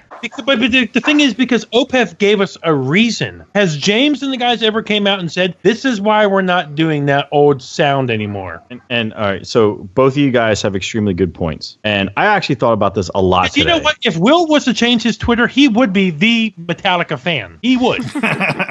Not. I don't know if I'd go that far, but I thought about this a lot today. And I think for me, because I feel like every podcast we talk, Metallica's mentioned, and then I rant. I just rant for a half an hour and get it off my chest. And that's why we named the segments Will's Rant. And there's a little jingle and, Here's what it is for me. It was, I've told the story a million times, but it's very personal to me. Like, for me, Metallica was heavy metal to me. When I heard Kill 'Em All and Ride the Lightning and Master of Puppets, and when the first time I saw them live was on the Justice for All tour, and they were gods to me. Pardon us while we're old. They were one of the reasons why I got into heavy metal, and they were one of my gateway drugs. Absolutely, 100% one of my gateway drugs to the metal, so to speak, and. What to me is, I was so annoyed when I went to boot camp for the Marine Corps in 1991 that I was missing the release of the new Metallica album. And when the first thing I did after I graduated, I was probably still in my uniform as I was in Paris Island, and I went to the Marine Corps Exchange and bought this album and listened to it on the way home with my parents. And I could not, it was like a complete betrayal to me instantly. It was like someone just like smacked me in the face with a hammer, how horrible the Black Album was. And Will's drill sergeant didn't punish him that hard. Yeah, I mean, like clearly, I would have gone back to boot camp for another 3 years to have them change that album. So for me, it's personal, and I know everyone is going to be a little bit different. Okay, but to get back to your question, so part of me is like, yes, all bands change. Iron Maiden has changed. Like a lot of the big four has changed. But when I think about how much, like you could look at Overkill or Testament or Exodus or Slayer, who have not changed that much, right? And even Megadeth, they've changed a couple albums, but then they come back to their roots on a couple albums. But like Metallica's consistently sucked since 1991. I mean, for 25 years, they have sucked at writing heavy metal music. And I will go back. Death Magnetic. I thought that's why I had hope. Like there was a couple songs in there, like change guitar tones, change his vocal style a little bit, and like you're right back to. They finally brought solos back after Saint Anger not having solos. Yeah. So I asked myself exactly what you said, Buke. Am I wrong to expect Metallica to write an album by like the first four? And part of me is like, you know what? It's us, the old fans that made you what you are today, that gave you the shot. So part of me is like, you owe us. I know they don't owe us anything. This is me talking personally, very passionately and personally. Like, give us something. Give us, like, we made you. If we didn't buy your albums and spend our allowances, that's how long ago it was, our allowances to buy your CDs and your tapes, practically 8 tracks if you're as old as John. And like, just give us something. Hey, no, John. No, take that back. John was buying phonographs. I'm sitting there cranking there. But yeah, it was, and it sounded damn good back then too. But part of me does want to say that, like, you owe us. Like, we stuck it out and we spent our allowances, and you owe us. And part of me is like, it sounds to me like you didn't stick it out. You abandoned them back in '91. Yeah, but you know what? I have to back Will up on this a little bit too, because if you remember, and you probably remember. No, so hold on, Jay. I did not abandon them, because I did buy the Black Album. I did buy Death Magnetic, and I did pre-order this one. And whatever hell's happened those 20 years with Road and Reload and Load on Your Chest or whatever it was, I didn't buy those because they were horrible. But the flame burns eternal that it may one day not suck again. Oh no, that'll never happen. I don't mean to break your heart, but it's not going to happen, Will. Yeah, I don't think your opinion's ever going to change. Guys, the thing is this: do you think they saw the success? Because how does it overnight? They write the Black Album, they see the massive success of the Black Album, that instantly that's their sound that then dominates the last 30 years. I think it was really just a point of them evolving. I don't think it was to make money or anything like that. They just no. That's Jay, what they Cliff anymore. But it almost seems like in one night they're done. But you know what? I think George is right. You know what? I don't think people really truly understand the influence that Cliff had on those guys. I didn't read it, but I was flipping through one of the, it was either Metal Hammer or Terrorizer, and there was an article, I think it was Metal Hammer, maybe, I don't know. Anyway, there was an article about Metallica and whether or not Cliff would have allowed them to cut their hair and all this stuff. There was a picture of Cliff's face superimposed over Jason Newsted's with short hair and everything, and it just looked disturbing. Newsted was the last ounce of metal left in that. Agreed. Yeah. You know, but the thing about Cliff, like in that book, George, the Back to the Front book, that's one of the things that's over and over is said is that, like, if they were voting on something, like something the band was going to do or some image-based thing or something like that, and if the three of them voted one way and Cliff voted the other, they were like, well, we're not doing it then.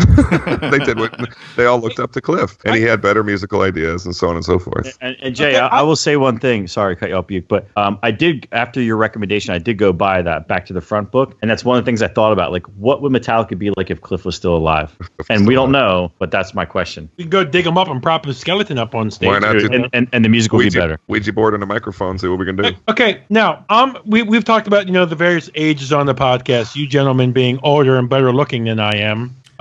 Hey, Dustin and Zach, you guys don't have to give your specific age if you don't want to, but I'm 33. A lot of people my age who listen to Metallica, I think they are the Black Album on, and they love them.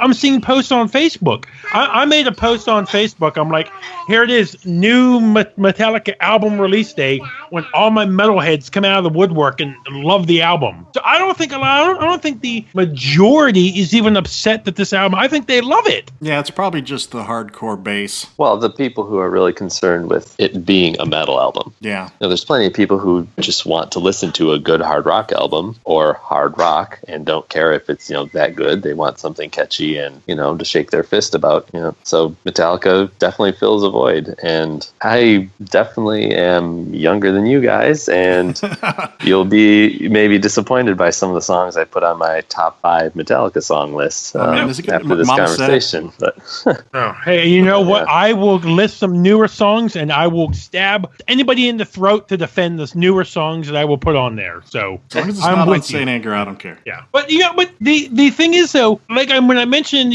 Will, you didn't answer this. Opeth gave us a reason why their sound changed. No, actually, yeah. So Buke, to go back to that, so this is the other thing I thought about today. If they just basically said like, hey, for some reason, like James's voice is shot, or you know what, hey, Kirk has arthritis in his fingers and just can't do a solo, or Lars decided that with all his wine and art collection that he decided he wanted to do country music, but they're forcing him to still play metal. Like, exactly, give us a reason why you decide to change so drastically away from what you used to be. I'll give That's you an extremely good point, Buke. Because the outcry has to be huge. And John, go ahead. Two words: Bob Rock. That's what I said, Bob Rock. But he hasn't been around for a while. Yeah, but it doesn't matter. Bob Rock created the monster in itself. Is the So way I in a look sense, at it. yeah, Bob Rock planted that seed. So since so many years of him influencing them, I think they kind of can't change their thought process. And George, I have no issue with you liking them because Buke and I take a boatload of shit for Opeth not being a metal band anymore. I just think that's my personal reason why he changed. Being the elder statesman in quotes of the podcast here, I remember when they very first came out, but being older than everyone else, and I just remember the progress. And then when that album came out in '91, literally everyone, we were in a gym in college playing basketball, and everyone just stopped and were like, "What is this? What happened?" This band First of all, I remember from '83. You know, I already know that's not a true story because you've never been in a gym in your life. Let me tell you something. Right now, Jay. You guys can laugh all you want, but I'd school all your asses in 1 second. Trust me. I believe you. I believe you. Trust me on that one. That I can say. Meet him in the mat room, Jay. I will. It gets dinged on that. Well, no. It was just. You can laugh all you want. You guys can look like a bunch of ass clowns on the court. Trust me. I love you, It son. just hit me, guys. We can end the whole discussion about this. Is you ask the majority of people, like we're about to do our top 5 favorite Metallica songs. Probably, if we were to poll 50 people, probably 75% would say Enter Sandman, Nothing Else Matters. You know, those songs. The songs that if I never hear Enter Sandman again, I would die a happy man. By the way, if anyone has any of the top 5 that's post 1991, I'm quitting the fucking podcast. I'll be surprised. I don't think you're going to have to quit, Will. I would doubt that very much. That does not include you. Justin's looking and Zach nervous. is not included. I don't care what you guys think. I'm with you. I'm with you, probably. Will? Unless it's off St. Anger. Hey, Will, you committed to that now. You know, just like all the celebrities, you committed to leaving. Oh yeah, I'm moving to Canada. Damn it. Zach, you haven't spoken a lot on this. Do you do you hear talk from your friends or anybody? Was anybody excited for this album in your circle, Zach? Not at all, no. There you go. Yeah. That's big volumes. I mean, I see people posting it on, Facebook and saying, "Oh, this is great," but they're, kind of the people that, like Dustin said, just want to listen to mainstream heavy music. Like, oh, it's the new Metallica album, It's the same people. You know who was excited that this album came out on Friday? The same people who fucking day one are buying Avenged Sevenfold tickets. Yeah, you're right. Uh-huh. Amen. It gives them some legitimacy. You know what? I wasn't any more excited about this than I would be if the Rolling Stones were coming out with a new record. At this point in time, I'm not going to be like, I do too, but they're not about to make their most amazing record. No. George, you know what? I'm thinking more about this. Death Magnetic was start to finish a solid album. Now it's come that this is a double album. I think there are too many ebbs and flows. Honestly, the only song It's Reload. The only song I didn't really care for, but I give him a pass on it because it was about Lemmy, is Murder One. Okay, because you know what changed me today when after I got off the phone with you, you said, Buke, listen to it again, and I did. That Atlas Rise, I'm like, man, this is It's a good. like. In fact, this Atlas is awesome. Rise. Atlas Rise has quite a bit of Iron Maiden influence in there. Yes. I think. But then this Unkind Human or something like that. It's Man Unkind. Yeah, Man Unkind. I'm like, oh man, this is not good. This is not good at all. But I have to say this though. Obviously the money that Metallica can put into an album. Yeah. Zach and Dustin, why can't you guys' album sound like this? No, I'm joking. This album in my little crummy Prius, this album sounds amazing. Also one thing to note, this is the first album they've released on their own, so they get every dollar on this thing, man. I'm not sharing it with anybody. Mm-hmm. And I have more power to them. Hey, I'm a supporter in the broadest sense of the word. I pre-ordered, aside from the triple vinyl that I pre-ordered, I also pre-ordered the high definition 2496 FLAC. Damn. And I downloaded that on Friday when it came out. And then this morning I had an email from Metallica saying people were complaining about the dynamic range on the 2496, and so they're giving us a free download of a 44.1 version. Wait. I thought you were Somebody gonna say they're complained gonna about do a the free sound. download of St. Anger. I was like, oh wow. And then compare the two and tell us it sucks. Yeah, but I was like, really? I thought it sounded all right. If I can jump in here real quick, because I got to go help. I got to put my kids to bed real quick. But a couple things I wanted to say. I'll come back, but a couple things I wanted to say real quick is I feel like Metallica sold us a bill of goods here a little bit, because Hardwired was a pretty decent song. It did sound like something that could have came from Death Magnetic. I will say that. Atlas Rise and Moth to Flame were half decent songs, not terrible, but not like super great. One thing that kind of angered me a little bit is... you say it's Saint angered you? No? Yes.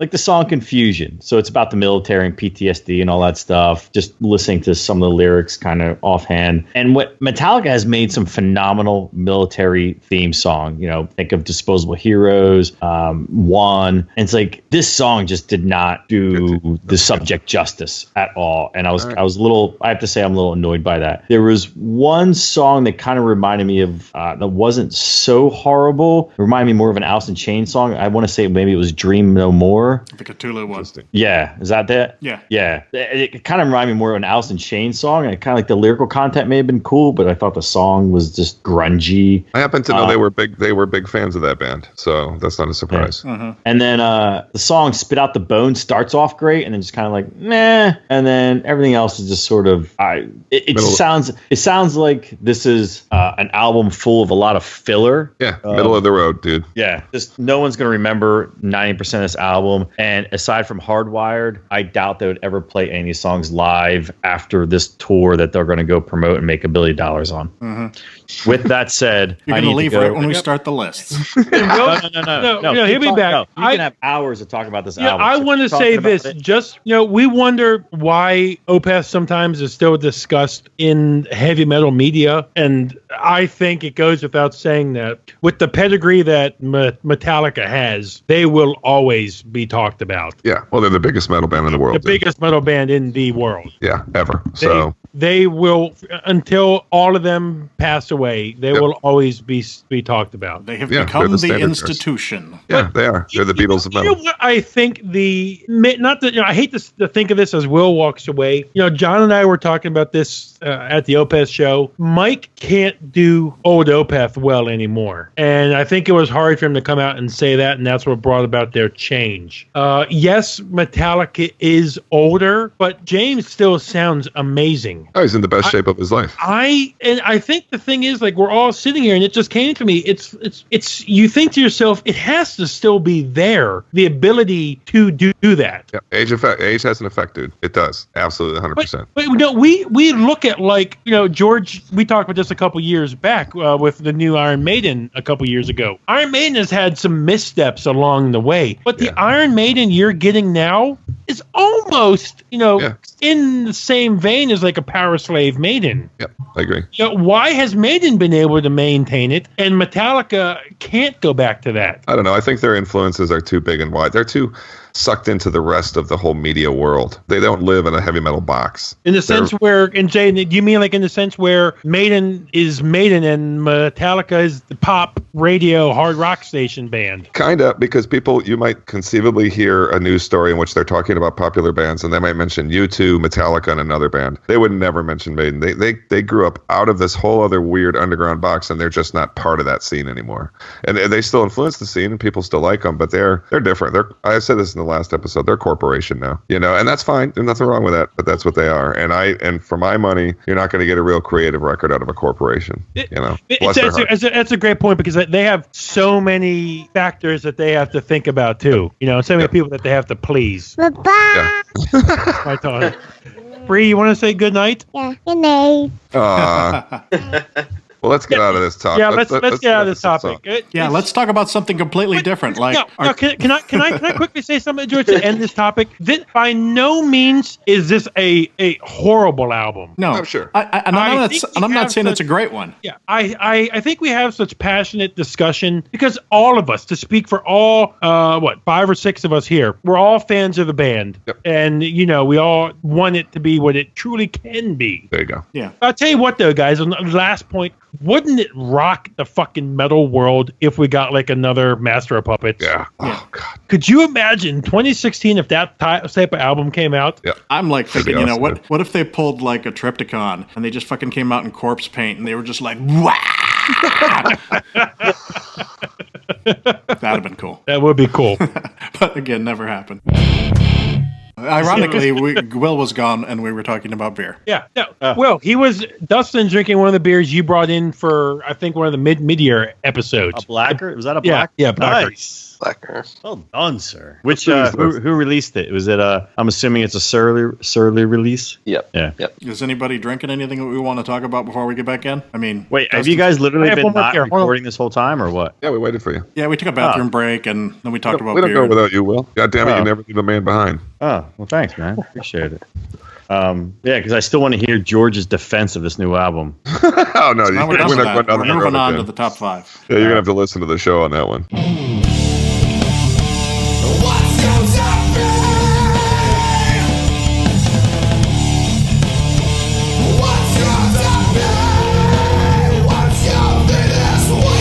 So why don't we move on to our top 5 list, which, not too surprisingly, is the top 5 favorite Metallica songs. Now, for Dustin and Zach, this is how we do this. We've got our top 5, 5 being the lowest, 1 being the highest, and we start off by going around to everybody, and everybody lists their 5, and then we go back around and list the 4s and 3s and 2s all the way down to the number 1s. As guests, you guys get to go first. You can decide which of you wants to go before the other, and then it'll go on from there to John, to Will, to Jay, to Buke, myself, and then we start back at you guys again. So Let's roll. I'm tweaking my list, and I have a beer to come back with, George, and then we can go. Okay. You want to? Well, I'm happy to go first whenever. All right. Well, before we get started on the lists, Buke, what are you drinking now? Yep. Will, while we were off going to a potty, fuck am I? I'm 33 saying potty. Oh, dude, you have a little girl, dude. I say the same thing all the time. While we were using the bathrooms, Will asked if anybody was drinking anything new. One of my favorite local breweries, probably the best local brewery in the state of Maryland. Flying Dog, one of their new Christmas releases. This is their Naughty. They do a Naughty and Nice every year. Their Naughty this year is a eggnog ale. Ooh, I want to try that. It's ale brewed with cinnamon, nutmeg, vanilla, and natural flavors. I will say this about Flying Dog is they come off with some really off-the-wall stuff, but 99.9% of the time, it works. Mm-hmm. This is, George, you will like this. I know you very well, my friend. Yeah. You will like this. They're like literally 5 minutes from my house, so I will definitely stop by and pick some up. Well, Dustin, what are you drinking officially? Officially, this is the surly release of Blacker, Imperial Black Ale. Nice. Absolutely metal tall boy can here. Doing well proud with the metal beer. And I'm gonna nerd out, and I picked this up in Atlanta for Prague Power. This is the Star Trek 50th Anniversary Golden Anniversary Ale. So nerd alert, nerd beer. Get you some. Wait, who made that? Hold on a second. Romulans. Yeah, Schmaltz. The Borg. Yeah, it's by Schmaltz. Whoever that is. Wait, so they it really? Paid some sort of royalties to Gene Roddenberry's estate to put that on the label, or what? Yeah, it even says the trouble with tribbles at the bottom. Oh my God, that episode right there is why I think Star Trek sucks. There's a URL in the back that says federationofbeer.com. Anyway, before we do our lists, George, you're my best friend. I believe I have your number 1. I'm going to keep it to myself, but I believe I have your number 1. And I think you and I have the same number 1, by the way. I've been your best friend for a long time, and I believe I have it. You probably do. It's nothing surprising. Let's go around. John, what are you drinking? Water. I'm drinking a water in my /custom-made glass from a photographer that I know, because I have to be up at 4:15 in the morning to go to work. So not to go to work, to put to fucking to get in your underwear and be on your computer. Let's not kid around. Yeah, I'm actually going to the office tomorrow. Well, in the office tomorrow. Oh right, yeah. Yeah, I go one day a week. Lay off him. He has to deal with traffic. Okay. Oh no, I know it. 5 o'clock in the morning traffic. John, do you actually put on the suit and the tie? Fuck no. Oh, I was gonna say I'd love to see that. I wear jeans to work. Okay. All right, Dustin, you're number 5. Hold on, wait, man. What? Hold on, George. You didn't tell people what we're doing. You didn't let people finish what they're drinking. Yeah, you're like and how many people probably listen to the pod and they're like, "Come on, guys, can get on with it. Okay, well, I But thought you know everybody what, had Dark already Pod, said what they were drinking. If you don't like it, stop listening. I'm drinking a Hardywood Park down in Richmond. They're Vinalia Urbana. It's a white wine barrel-aged Belgian-style golden ale, and it's delicious. A friend of mine just sent me a bottle of that. Yeah, I don't know who. It was good. It was great. I don't have any friends sending me that. Jay's eating, so everything's par for the course. George, do you Burritos. have any friends sending you beers? No. Dustin, do you have any friends sending you beers? Nope. None. That's what. Zach, you? No. No. Yep. Did I mention that I did? I do, though. Will sent me some. Jay sent me beer, so I sent him some back. Yep. Right. And you know what? When I see you, I bring beer. So That's suck a dick. fine. All right. bag. Are we now ready? I have a mailbox. I drink beers.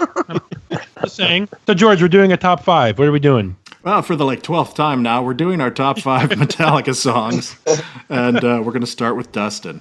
Fantastic. Well, I like to start with a controversial note, so I'm going to say All Nightmare Long. I love that song. Death Magnetic. Love that song. That's my favorite song on that album. So It is a good song. no problems there. It's and just if nothing else, to hear James Hetfield have, I don't know if he has any good ones on this past album. I wasn't paying attention, but Your Luck Runs Out, Ta.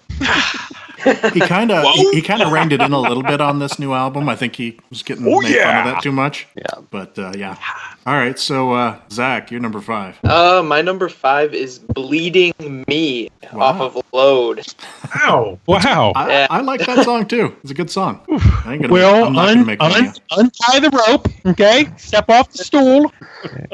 No, I'm with you. Well, I feel like I got kicked in the chest a couple of times Do already. the scene from Shawshank here. It was nice having Will on the podcast. I was We'll just miss going him. to say, I get to move up in the list here. That's it. John, Wait, let me hang myself so I can come back and go, I'm not dead yet.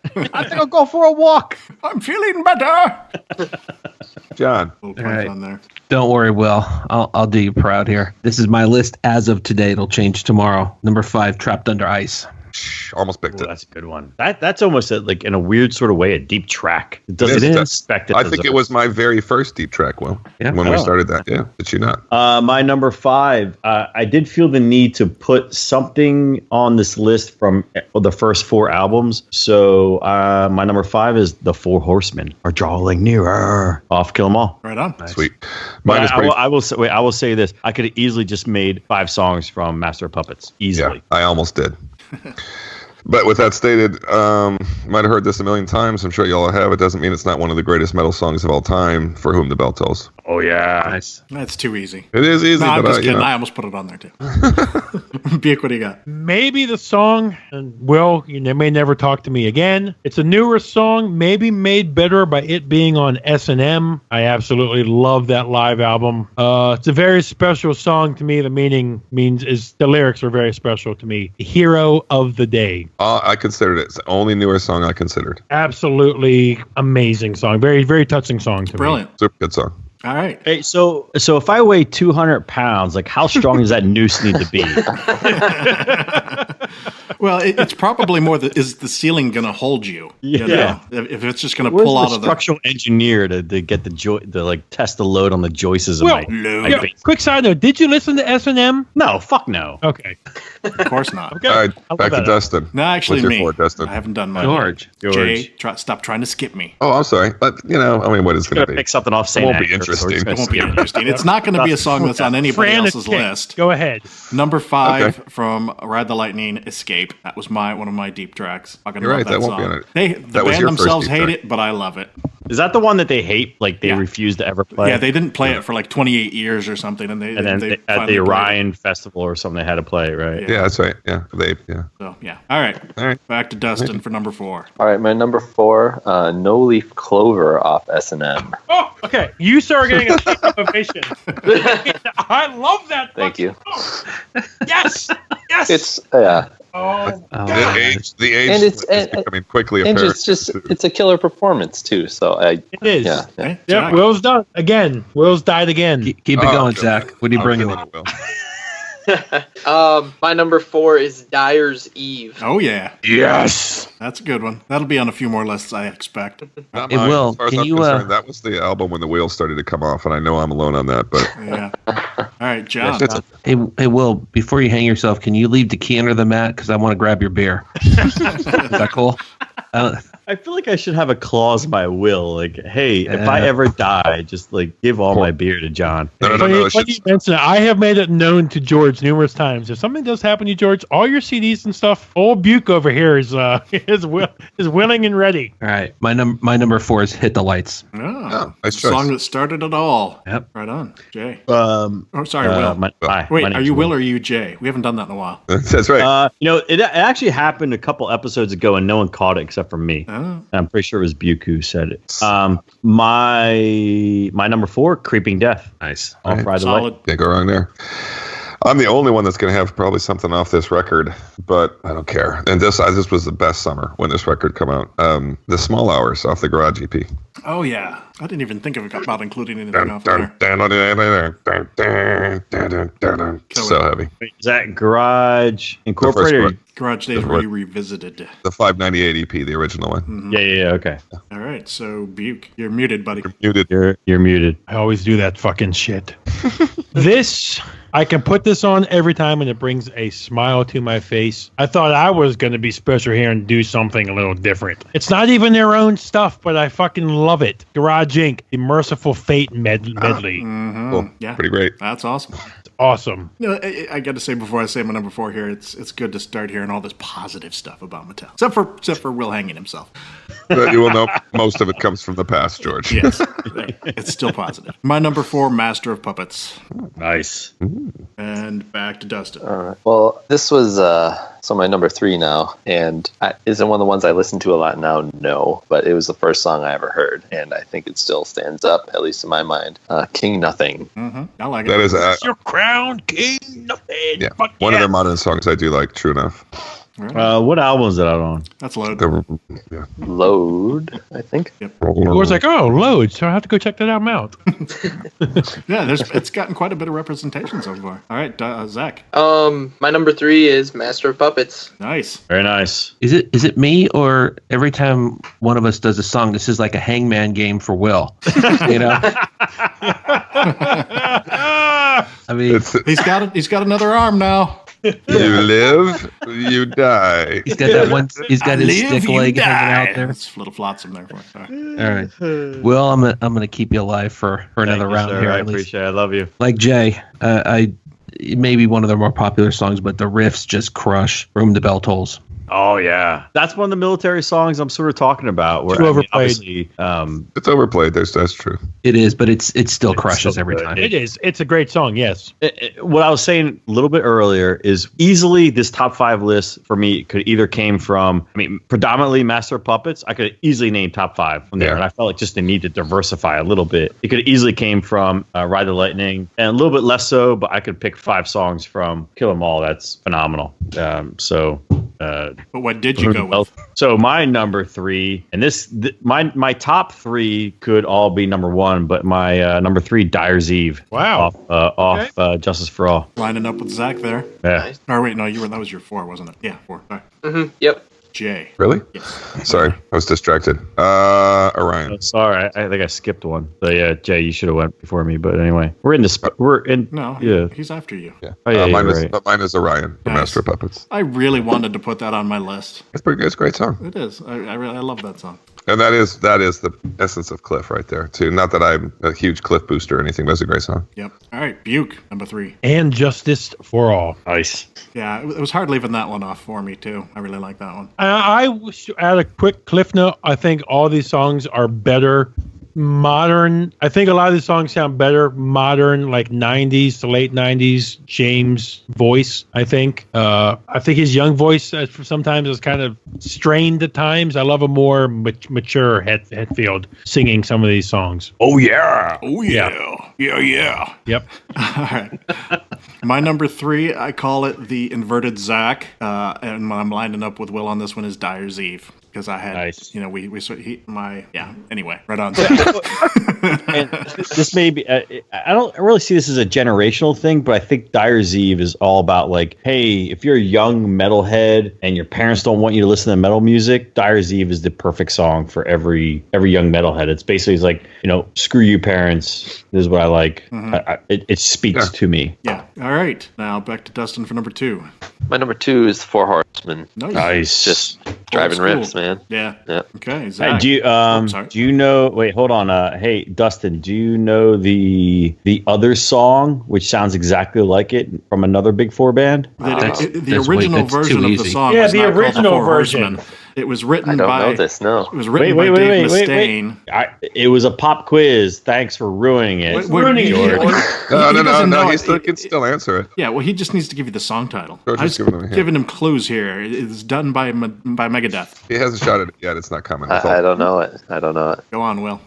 Sorry, there's a song called Mechanics. Mechanics. Killing is My Business, Business is Good by Megadeth. And when Dave Mustaine was originally in Metallica, I guess Mustaine wrote the song. And so he took the song music and wrote Mechanics, which is literally about fixing cars. Actually, it wasn't. It was about like sex and stuff. The original lyrics, and that's why they changed them and did something a little less retarded. Yeah. So Mustaine Four Horsemen is a way better song than Mechanics. Mm-hmm. It is, yeah. But anyway, it's the same music, just It's the different exact same, lyrics. yeah. But Fair Mustaine has writing credits all up into Ride the Lightning, even. Yeah. Yeah. All right, now Zach. We're on number 2, right? Yep. True that. My number 2 is Trapped Under Ice. Hey, there you go, John. Nice. There we Nice. go. Yep. Cool. All right. My number 2 is Harvester of Sorrow. Oh, yeah.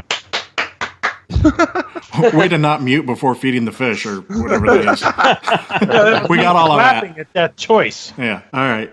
Yeah. So that was Trapped Under Ice, right? Good choice. Yes, sir. All right. Now. No, actually, it was Harvester of Sorrow. That was John. Oh, sorry. I right, was totally missed John. It's all right. It happens all the time. Don't worry about it. Aw. All right. Man, Not on the podcast. Elsewhere in my life. Hey, at least I didn't say. What did I do last time with Keith? I said Arctic. instead of whatever. Arctic Sleep, I said what's the Tiamat album? It was actually a pretty good title. Shit, I forgot what it was now. Anyway, all right, Will, number 2. My number 2, Disposable Heroes. Noise. That is definitely being a United States Marine. That song speaks to me. and when I talk about songwriting and lyrics and stuff, where they're at now, Disposable Heroes is a song that comes to mind. You look at the lyrics of that song, unbelievable. They work. Amazing. Right. They do not write. They don't write lyrics like that anymore. Nope. They don't make them like they used to. I wish I had. I used to like that song back when it was on 8-track in my El Camino. Yeah, those were the days. Jay, number 2. Master of Puppets. Oh, nice. Fishman. I mean, Buke. It was John and I were in line again. Harvester of Sorrow, made better. Well, I have to say, the version though that is my number 2 is off of Binge and Purge. I fucking love it. When they stop the song, James hocks the big fucking spit, and they just go back into it. I love it. I fucking love it. All All right. right. It's not on my list, but a little love for Freda and Sanity, too, please. Somebody. All right. Oh, yeah. My number 2 is Damage Inc. Good choice. All right, back to Dustin for his number 1. All right. For number 1, you cannot stop the battery. Battery. Nice. Number 1. That was almost my number 2. That didn't make my list at all, but it was in contention. Zach. Mine is also Battery, actually. Not surprising. All right. All right. So I finally have a song off of Master of Puppets, and it's The Thing That Should Never Be. Nice. Or the thing that should not be. Yeah. That was, you Whatever. sort of you cleaned up the grammar a little bit. I threw a little, hey, Jay, I threw a little Led Zeppelin in there, too. All right. Yeah. You did, dude. Yeah, if you leave here tomorrow. All right. Will. Number 1, Damage Incorporated. Oorah? Oh, yeah. Oh. Hey, United States Marines, what do? We blow shit up. Yep. I will say that it was very hard for me to leave off this list Master of Puppets, Sanitarium, and Battery. Because I literally could have made a whole top 5 list just off Master of Puppets. Yeah. Which is one of the greatest albums ever made. Yes, it is. Jay. I don't think I'm going to be alone on this one. I'm almost positive. Disposable Heroes. Nice. I love you, Jay. The slow clap. Slow clap. Come on, let's do it. There it is. I might see some more number 1s coming my way from that. Well, there's only 2 left. So, Yeah, but I have a feeling at least one of them. Buke, are you gonna leave him hanging? My boy Jay, I back thought to that the was- fucking front. Back to the front. Disposable Heroes. There it is. Not surprising there either. I love you guys. So, That- Buke, what's your prediction? Fade to black. You are correct, sir. Fade to black. Wow. Number 1. Actually, I'm actually surprised no one has said that. Like we 7 people here going through 35 songs, and Fade to Black has only been mentioned once. Yeah. I'm Yeah, surprised by that. That's the song that I played a million times in high school when it was brand new. Yeah, yeah. All right, so that's our top 5. We're going to move on now and do what we are listening to.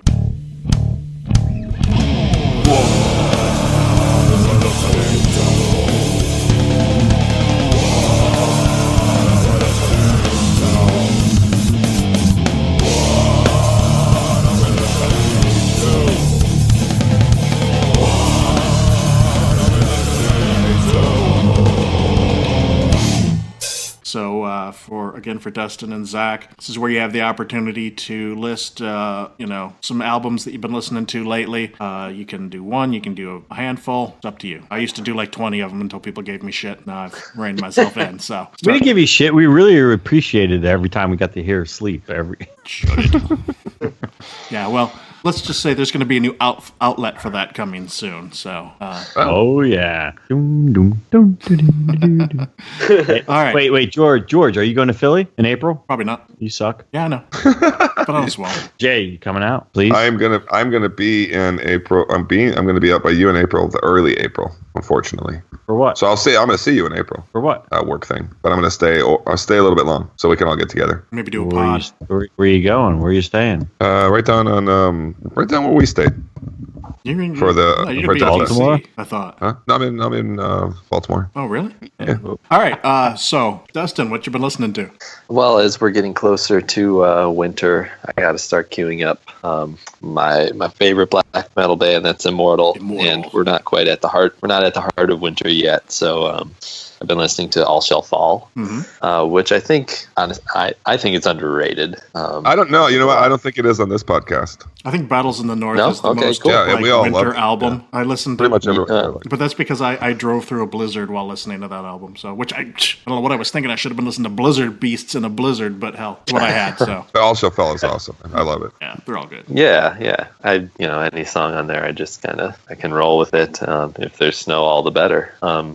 On a completely other end of the spectrum, I don't know if you guys know the band Amaranth. They're like sort of metal, sort of dance music coming out of Sweden. What? Amaranth? Yeah, Hammer, they had Hammer Ants? Amaranth. Yeah, Amaranth. they're Prog Power next year, aren't they, John? I think so. Yeah, I think they are. So Yeah, I think they have a female clean vocalist, a male clean vocalist, and a male kind of growler. And, They're at Prog Power, yes. heavy synth and kind of just chuggy guitars, and then a solo of once a song or something like that. And it's just catchy as hell, and it gets stuck in your head even if you don't want it to. I don't mind it, but a lot of people would not want it. Do you like but, Baby Metal Amaranth? I wouldn't say I like them, but I definitely have an appreciation.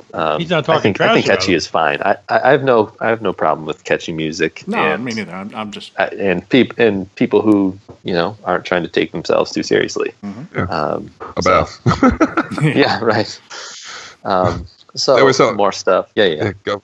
Well, more stuff. So the Kvaler Talk is mentioned before. It's just Kvaler Talk is the best driving music I've ever heard outside. That of makes me feel AC/DC so or much something like that. That makes me feel so much less lonely because I think I'm the only one that really has a kind of true love for them on the show right now, and it's brilliant stuff. Oh well, I enjoy it, but I'm not like I think it's Head great. over heels. not Yeah. like you are. Yeah, I'm with George. I like it, but it's not like my number one kind of thing. It's right in my wheelhouse somehow, and I didn't even know how why it should be, but it is. So the other thing is, this is off of Soilwork's latest release, Death Resonance, and it's songs that were originally released on an EP called Beyond the Infinite, songs that didn't make their prior double album before that, which I think are just awesome. So for anybody who hasn't checked out that Soilwork kind of B-side and rarity album, Death Resonance, I think it's totally worth it. Songs definitely hold up.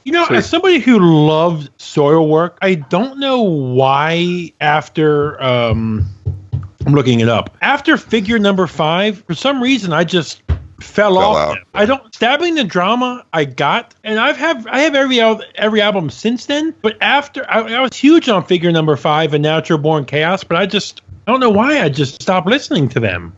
Okay, well, All right. but I'm just saying, if Dustin, if you like it, I'll definitely check. Give it a listen. That's what we're here for. Yeah, it's worth it, I think. Yeah, but hold on, didn't they? No, the Ride Majestic came out last year. Okay. Yeah. Anything else? So yeah, that's it. Yeah. Cool. Zach, what are you listening to? I have a couple here. They're all actually, I guess you could call them local or unsigned bands. I've been kind of into that lately. The first one is a band, I believe they're from London, Ontario, called Yeti on Horseback. That's a Buke just sent You me know that. what the thing is? They were gonna make. I was gonna mention them, Zach. My man. There we go. All right, yeah, their album, the Great Dying. I've just been rocking that lately. Just some great doom metal. Another one is the band is called John 12.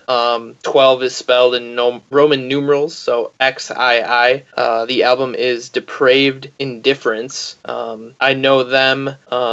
Arbor books through a guy. I believe, he's the singer in this band, Dax. In Toronto, and I don't know, they're kind of like hardcore crossover with kind of thrash metal. Yeah, they're great. Check them out. Another one is Infernal Altar from Eau Claire. We played with them, I think, twice now, or maybe just once. Uhtcearu has. They have a demo out called False Hammer. It's kind of just, that traditional, really raw kind of black metal stuff. I think it's just a 3 or 4 song demo. Pretty good stuff, though. And then my last one, also a Canadian band, Vow of Thorns, their new album, Farewell to the Sun. And Dustin and I have both known them and played shows with them with Arbor for a couple of years now. That one is more atmospheric black metal. Also very good, though. Check out Vow of Thorns. Awesome. Yeah, I'll be looking that up. You know if they're on Bandcamp or anything? Yep, they definitely are. All those bands are, yep. Sweet. I'll be checking it out. Cool. All right, John. Cool.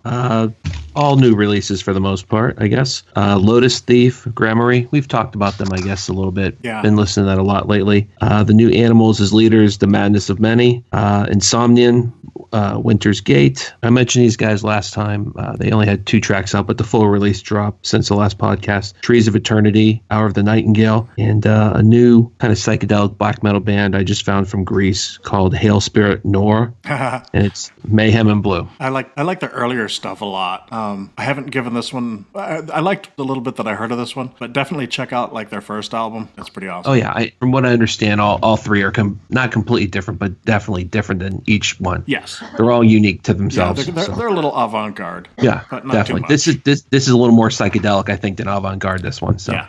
Will. that's it. I'm pretty much going to skip this segment because, as I usually do, whatever I'm listening to lately is what I've my vinyl purchases or whatever. Gotcha. The only thing I can say is I've been listening to a lot of Metallica lately to get ready for this segment.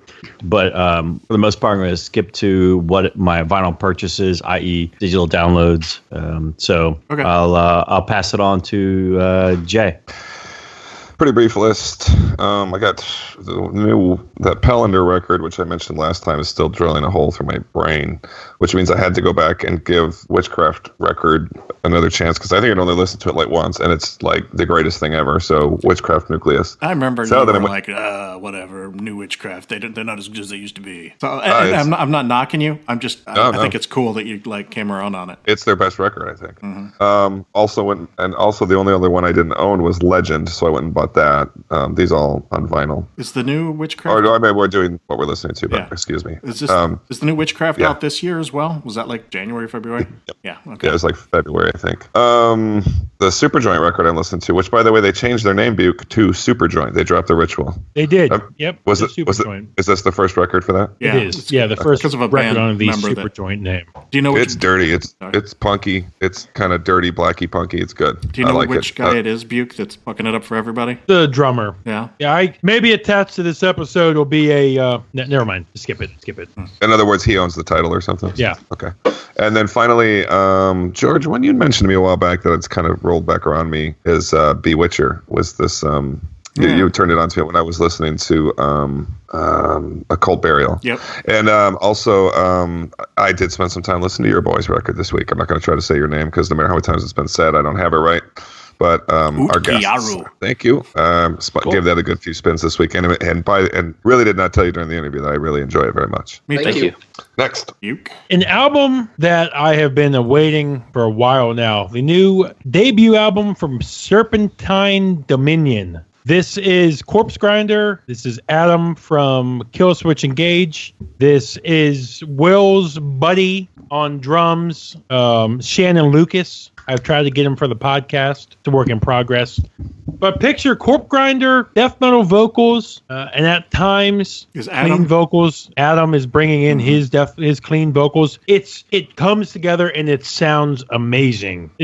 Will told me he had this album for a long time, and I know he probably couldn't share it. But I am loving this album, and I wish he would have shared it. It seems a little sacrilegious to have clean vocals with Corpse Grinder. Serpentine Dominion. It's their self-titled. Is it actually out now? It's out. Okay.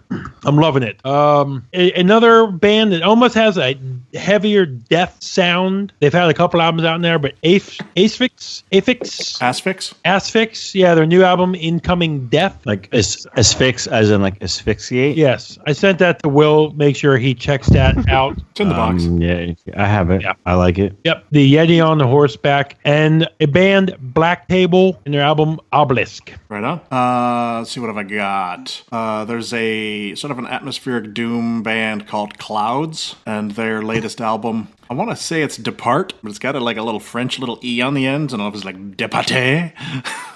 Did you get that from Metal? Was that on Metal Bandcamp? Is that where you got that from? Might have been. I remember seeing. I've actually heard of them before on one of their previous albums, and forgot about them before I ended up picking up anything because I was like, Clouds. What kind of a dumb name is Clouds? I mean, come on. But it's actually pretty good. But I think I was reminded of them when I saw Metal Bandcamp. Next album isn't remotely metal, although it's kind of metal. It's a band, and it's probably not a band. It's probably a dude called Electric Dragon, and the album Covenant. This is like heavy, dark electronic music that I don't know, like Ghost without an H or Perturbator, that kind of thing going around. So it's like dark, but it's not. It's just electronic stuff. It's cool. Here's my question for that. So I know you can't have a band by the same name technically. You can have songs by the same name. That's no big deal.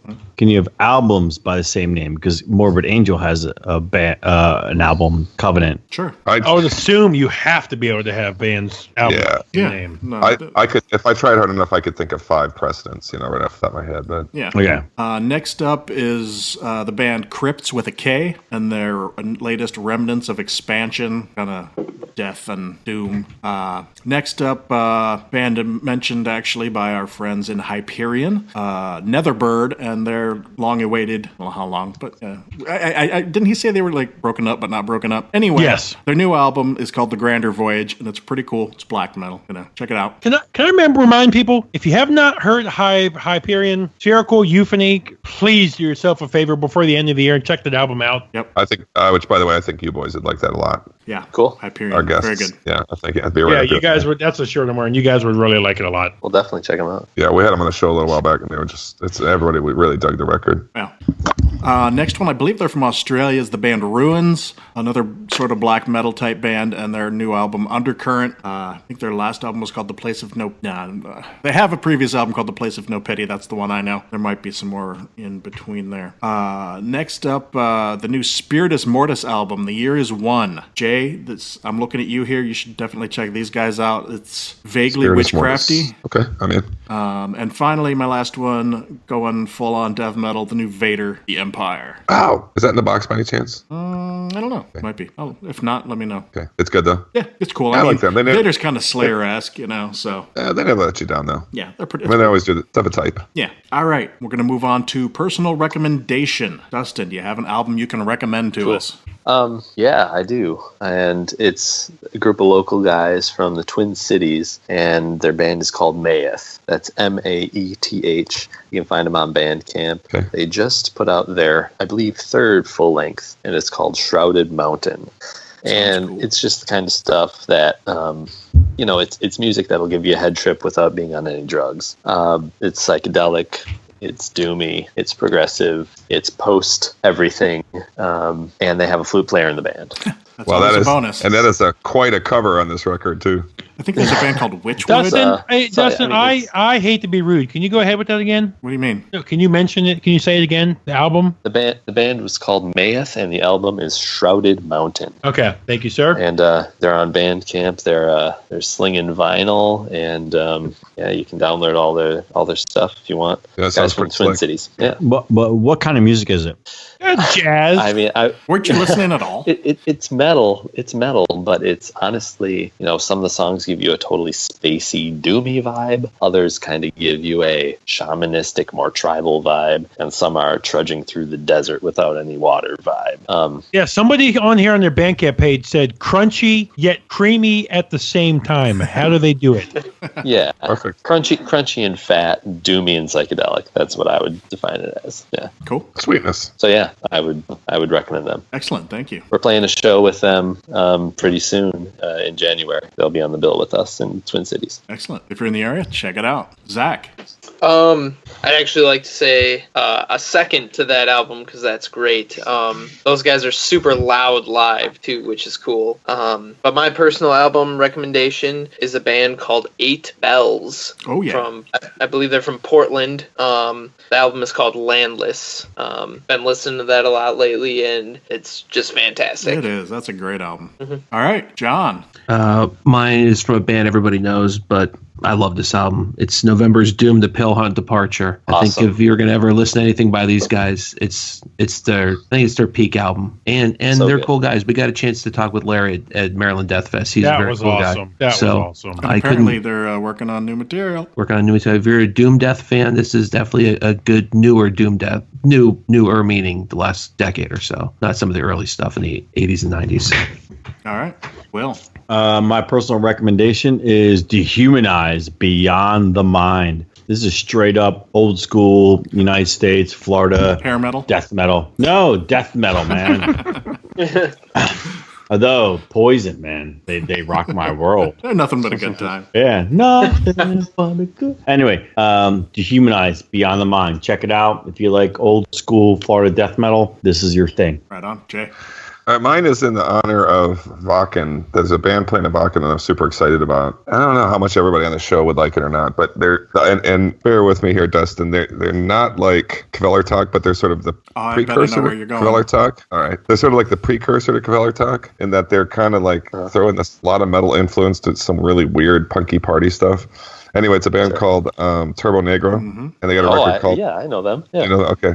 And they have a record called Apocalypse Dudes that I would suggest. Absolutely. They're playing at Wacken this year. I can't wait to see them. Excited to have the opportunity to see those guys. Sweet. So much fun. I didn't know they were playing. Yeah, I don't know that they're out doing much of anything. I don't hear much anymore, but when they're up on the Wacken site, I was like, no way, dude. I couldn't believe it when I saw they were announced because George and I and some others have bought tickets for the show this year. So that's one of my probably my Emperor will be playing all of In the Night Side Eclipse, and I would say this is almost tied for me being excited seeing them. So I'd highly suggest that record to our listeners. I think they'd get a kick out of it. Did you ever listen to one of his side projects, Dr. Midnight and the Mercy Cult? No. Good stuff? Yeah, check it out. I've got all the Turbo Negro records, but I don't have anything else, like anything associated. So, Duke, you got a suggestion for everybody out there? I do, but it just struck me that when we were doing new releases this episode and last episode, we did not mention a band that actually for a period of time was the flag bearers for the melodic death scene, and this is a band In Flames. Oh yeah. They just released a new album called Battles. Just came out, and you look within the course of 10 years from when Come Clarity came out, we're not even mentioning them here on this podcast. I know that's because George has, a full plate of stuff and a lot of, a script to fill. Honestly, there were a couple other new releases that I thought about including, and I was like, let's just make this about Metallica. Dark Tranquility also has a new album out also. Yeah. I mean, George, did you think about like all the different metal releases that you could like talk about besides In Flames, like Nickelback and I mean, In Flames to me, they're barely metal anymore. I mean, that's the point I brought up. Yeah. Is that you look for, and that's why I said for a while when that Gothenburg scene was really blowing up, they were huge. Yeah, they were running the show. They were it. Like, you look at what they did. Horacle, Colony, Jester Race, Clayman. Now they've gone all Metallica. Yeah, exactly. They're the Metallica of Sweden. Have you heard the record by any chance, Buke? I have not. I haven't heard it a bit. I listened to a couple songs. It didn't really do anything for me. But, man, I was huge on those guys. But getting back on track. Sorry, go ahead, buddy. So how do you like the new Avenged Sevenfold then? Go ahead, Jason. Just throw it out there. I can remember the time Zach and I first listened to "Take This Life" by In Flames, and it was a life altering moment. It totally changed our perspective on music, and was one of those bands that got us into metal. Of course. But watch out, because the new album might change your perspective right back. Oh no, yeah, I've fallen off the bandwagon with their last one too, and it's a sad thing. So yeah, they're a whole different thing now. It's true. But I agree with all you guys. They were a dominant force there for a while. I gotta take a second because of the mention of Avenged Sevenfold, and I gotta give a shout out to our listener Greg, who fucking got me recently. He texted me. I got a text from an unknown number that said, "Hey, I somehow got 2 copies of the vinyl of the new Avenged Sevenfold. Send me your address and I'll send it to you." But I was like, I don't know this number, but it's like one number off from Greg, and because Greg is up in Canada, so it's very, the numbers are very. I'm like, these are familiar. This is almost Greg's number. So I tweeted at him because I know that's right, because I had his actual number in my phone, and I was like, dude, did you just get a hold of me about Avenged Sevenfold? And no, actually, I texted the number on my phone, and this person's like, "Who the fuck are you?" And I'm like, "What the hell?" Because I'd texted with Greg before. And anyway, so then I tweeted him and was like, "Hey, was this you?" And he was like, "Yeah, that was me." And I knew that he was fucking with me because I know he doesn't. It's Avenged Sevenfold. I know he's fucking with me, but because I was distracted by the whole number snafu, you're like, "Yeah, send it my way. I've been waiting to spin it." Well, I didn't want to. I was like, distracted by the new Metallica, and you're like, oh yeah, like poppy music. I'm into it. Like, hey, Greg, send me Nickelback too. Yeah. Like, that'd be awesome. And I sent it. I was like, while you're at it, do you have any Creed on vinyl? It's been hard to find. And so I was like, I'm almost positive he's messing with me, but I didn't want to laugh at him and him be like, dude, I love them. Yeah. And he was being nice to you. Yeah. And so I was like, and I sent him my address, and he was like, dude, I don't listen to that shit. And I was like, God damn it, I knew you got me. But I will speak for my best friend. George is such a metal addict that it would be something to boost his numbers by 1. Hey, free vinyl's free vinyl. So anyway, did you do Gregory, if you're out there, thank you for punking George.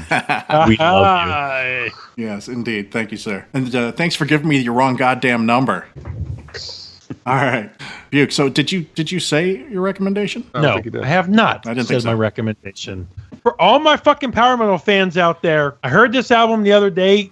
Rock your fucking socks off right from the start. The last album from Dream Evil, In the Night. The track 1, Immortal. Deals with the air, boys. Right on. This is what power metal is all about. Fists in the air, group hugs for everybody, loincloths out, like you just conquered a small European village. Fucking, we are immortal, baby. All right. My personal recommendation. I love when we say these albums and anything's on this pod, and the response is like, okay, yep, mm-hmm. Yeah, well, I'm about to get that myself, and you might as well just stop listening to Buke because it ain't even in English. Okay, thanks. Buke won't listen to anything that's not English. So this one is it's a dude, but he's from Hungary, or at least he originally was, and the band is called Thy Catafalque, and the new album is called Meta. Is that Dustin who just said so good? Yeah, Zach and I like them. Yeah, a little support. You better spell that out, what? George. Dustin, your new name going forward is Buke. You take the fucking microphone then. Oh, I'm not as witty as you are, man. You better spell that, George. You see, George, you're not alone on an island here. That's nice. That's nice for a change. Thanks, guys. You spell that Thy, thy, and then catafalque, and you better be damn sure I looked up that pronunciation. Catafalque. Okay. George, I've actually listened to it, so I know it. Yeah, it's. I know this too, believe it or not. It's. I don't know why I'm looking it up on Spotify. Yeah, when you said it sounds good. Why am I looking? And not on top of that, it's also kind of avant-garde, so you'll never like it. It is. Yeah. But that's so if anyone wants to expand their horizons a little bit on this podcast, so when you say like it could be either from Hungary or Romania, so the Romanian language is the closest remaining Romance language to actual full-blown Latin. Hungarian, Estonian, and I forget what the other one. They're the only three languages, the Indo-European languages, that have no basis Finland whatsoever. You mentioned this on the yeah, Finland. Yeah, Finland, Estonian, and Hungarian. They have no basis with any other Romance language, Indo-European language, nothing. Like it's like they were surrounded by mountains and they made up their own language, and there's nothing else out there that's remotely connectable. Did you read that on the back of a cereal box, Will? Yeah, I did. It was all Cheerios, dude. Actually, I Cheerios, do, man. You know, I actually know these guys too, George, and I wouldn't say it was avant-garde so much as this kind of Dead Can Dance meets metal a little bit. It's a little folky, artsy folky, kind of new agey. Yeah. All right. Why don't we move on to our vinyl purchases or vinyl or other purchases? That's so we have to be inclusive for Will, who doesn't buy vinyl. But if you picked up some vinyl, let us know. Is Will doing this for anybody else? Yep, he's hung. And I don't mean his screen is frozen. I mean to do that every once in a while in the middle of a podcast just to see if anybody notices. Oh, he completely dropped out. Let's see if we can get him back. We're closing in here, boys. For those of you who might be tired out there in the Midwest. Yeah. Vinyl deep track. We go through that pretty quickly, and we're done. Where the hell did Will go? Well, this has been awesome, by the way. If we don't get a chance to say it later, thank you guys very much for having us. Oh, you will have a chance. You better believe it. We give you guys a chance to pad our fucking egos, boys. You guys have been fucking wonderful. Oh, thanks, man. Thanks. And seriously, thanks for giving music a try too. It means a lot. No, you guys, we listen. His computer froze. Yep. I'm to speak for my co-host here. When I say if George, John, Jay, if these guys like your shit, they have thousands, and I mean thousands of albums in their collection. We would not bring you on if you guys were shit. And if these guys say they like you guys, my God, if there was ever a quote to put on a future album release or something, who the fuck is that? It's quotes from like George Washburn says blah blah blah blah blah. Well, that's awesome. Oh yeah. Why don't we go ahead and start the vinyl, since we can get through a couple people. Maybe he'll be on by then. So sure. Let's do our vinyl or other purchases.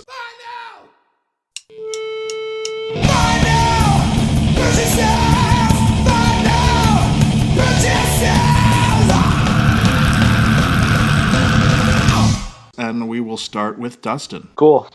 So just recently, I've got a Jethro Tull, Minstrel in the Gallery on vinyl. Nice. Love it. Genesis self-titled album on vinyl. Some black metal that inspired Zach and I a band called Uhtcearu, The Heart of Akamon. Oh, that's a great album. On vinyl. Yeah. Awesome stuff. Mm-hmm. And then some Whitesnake Greatest Hits on CD. And Hey, why not? Sabaton's new album on digital download. So, what is I do this when people mention them because I happen to be a pretty huge fan. But what's your 3 favorite Jethro Tull records? I know that's hard, dude. I know because every time you say one, there's 4 you gotta leave out. I gotta give it up for Heavy Horses. Oh, I gotta give it up. Yeah. Our last guest did the same thing before he went into Songs for the Wood. He did Heavy Horses, but please, or maybe it was you, George. Heavy Horses. Is that on yours? Joel. Yeah, go ahead, Dustin. Yeah, it was Joel. All right, Dustin, go ahead. So Heavy Horses. Really, just because I love the song "Farm on a Freeway" so much. Crest of a Knave. All right. And then the last one's tough, but I think I think I got to go for Minstrel in the Gallery. Yeah, it's great. It's a great record. Is that the one with one white duck on the wall and all that on it? Is that on? Yes, Minstrel? it is. Yeah, there's so many good acoustic songs in there.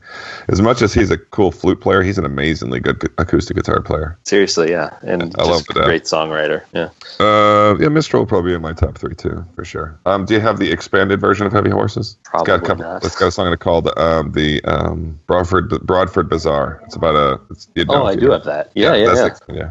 Cool. What about you, Zach? Did you buy anything recently? Yeah. As far as vinyl goes, I think the last vinyl I bought, we were actually playing a show in Madison. I bought the album Four Phantoms by Bellwitch. Oh. Was it at their show? George has it. A bunch of us have it. We love it. That was my number 1 record last year. Nice. What was it? Did you you were at a Bellwitch show? No, Uhtcearu was playing a show in Madison. Oh, big part. Their drummer died a few months back, by the way. Yeah, I heard that. That's too bad. Yeah. I guess the only other 2 vinyl records I bought were that same day, both Botanist records, if you're familiar with them. 3 and 4. So those are Doom and Bloom and if I can read what I wrote, Mandragora, I think it is. Yeah. Go ahead. But yeah, those were the vinyl, and then as far as just other new stuff, I got the new Steven Wilson album 4.5. Yeah. You want to get in on this, John? That's cool. John's a huge fan. Yeah, no, I have my reasons for saying that. I have not listened to it yet. Oh, you haven't heard it yet? When did it come out? Recent, isn't it? I think. Zach, it just came out. Yeah. Yeah. I don't know what month it came out, but yeah, it's fairly recent. I actually found it at a used bookstore for $2. Sweet. Oh, nice. Yeah. Even better. Yeah, I was very surprised. Yeah, and you're liking it, or? Yeah, it's really good. I guess it's a bit more almost straightforward than The Raven That Refused to Sing, his previous record. But yeah, very, Porcupine Tree, Steven Wilson-ish. Just to marry things up here together, Dustin, are you aware that Steven Wilson has remastered and remixed a bunch of the Jethro Tull albums? I'm not aware of that at all. John would know the list. They just released Stand Up, and cool. Aqualung is out on vinyl again and stuff. Yeah, he really overdid them. And John says they sound amazing. I don't have one. Aqualung sounds great. We'll definitely check that out. Will, you came back just in time. Tell us what you might have bought recently. He looks kind of frozen again. Oh, he is there. Yeah, but he's frozen. And anyway, I guess it's John's turn. Or were you done, Zach? I apologize. Yeah, I was done. Yep. So really, it's you, John. All right, this will be real quick. These are all I'm finally just getting them on vinyl because they've been reissued. So real quick, Death, Sound of Perseverance. Finally got a hold of that. That just came out. And then the next 5 are all from Gojira. It's the first 5 albums: Terra Incognita, The Link Alive, From Mars to Sirius, The Way of All Flesh. Listenable Records in France released all those. So I don't have From Mars to Sirius on vinyl. I'd very much like to. I was only going to get that, and I was like, well, wait a minute. I might as well just buy them all. So I did. Yeah, I frequently think that about things. It's like I go to the store and I think I'll just grab a jug of milk, and I'm like, why not buy them all? But if you're gonna buy from Listenable Records, the key is not to buy them all together because the shipping is just insane. It costs more than the albums, so you have to break your order up. Yeah. That's it. All right. So, Will, are you there or not? He asked if he should drop off again. Moving, you there? He's having some trouble. He's just very depressed looking. He's morose. We can come back to him. I'll do mine, and then if he can come back anytime and in all of this, whatever, we'll get him done. I bought 3 albums alone on vinyl this week. I got, much along the lines of what I'm listening to, I got Witchcraft Legend, Witchcraft Nucleus, and Pellender Time, though that one was just released, so I only expected to get it in the mail on, I think, Monday or Tuesday. Cool. That's it. Will, you there? Are you muted?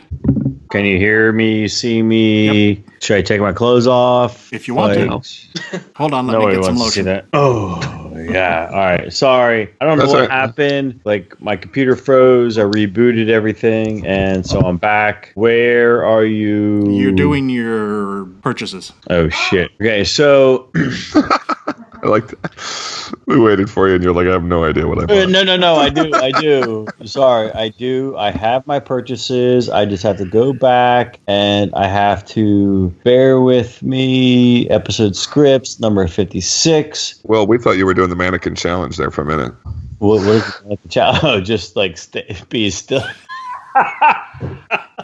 That was awesome. Okay, so because I skipped on what are we listening to? What am I listening to on my purchases? Yep. Purchases. All right, so scroll through these real quick. In no particular order. The Sword, Gods of the Earth. I realized when I started doing the second next Brewheads column, I was going to do the Ghost Eye, which is a sword beer from down Texas, and then I realized like I don't have the album Gods of the Earth, so I bought that. Goya.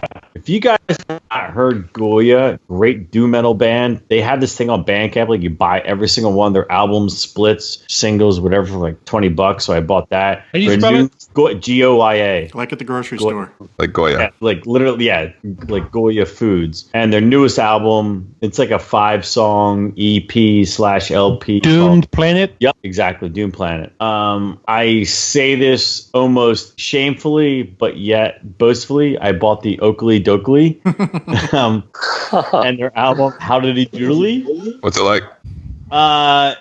There's parts of it that are like, yeah, this is awesome. And there's parts of it like, this is dumb. But if you take it with a grain of salt, tongue in cheek, it's pretty good. Like, if you I saw it was out. Caught my eye. Yeah.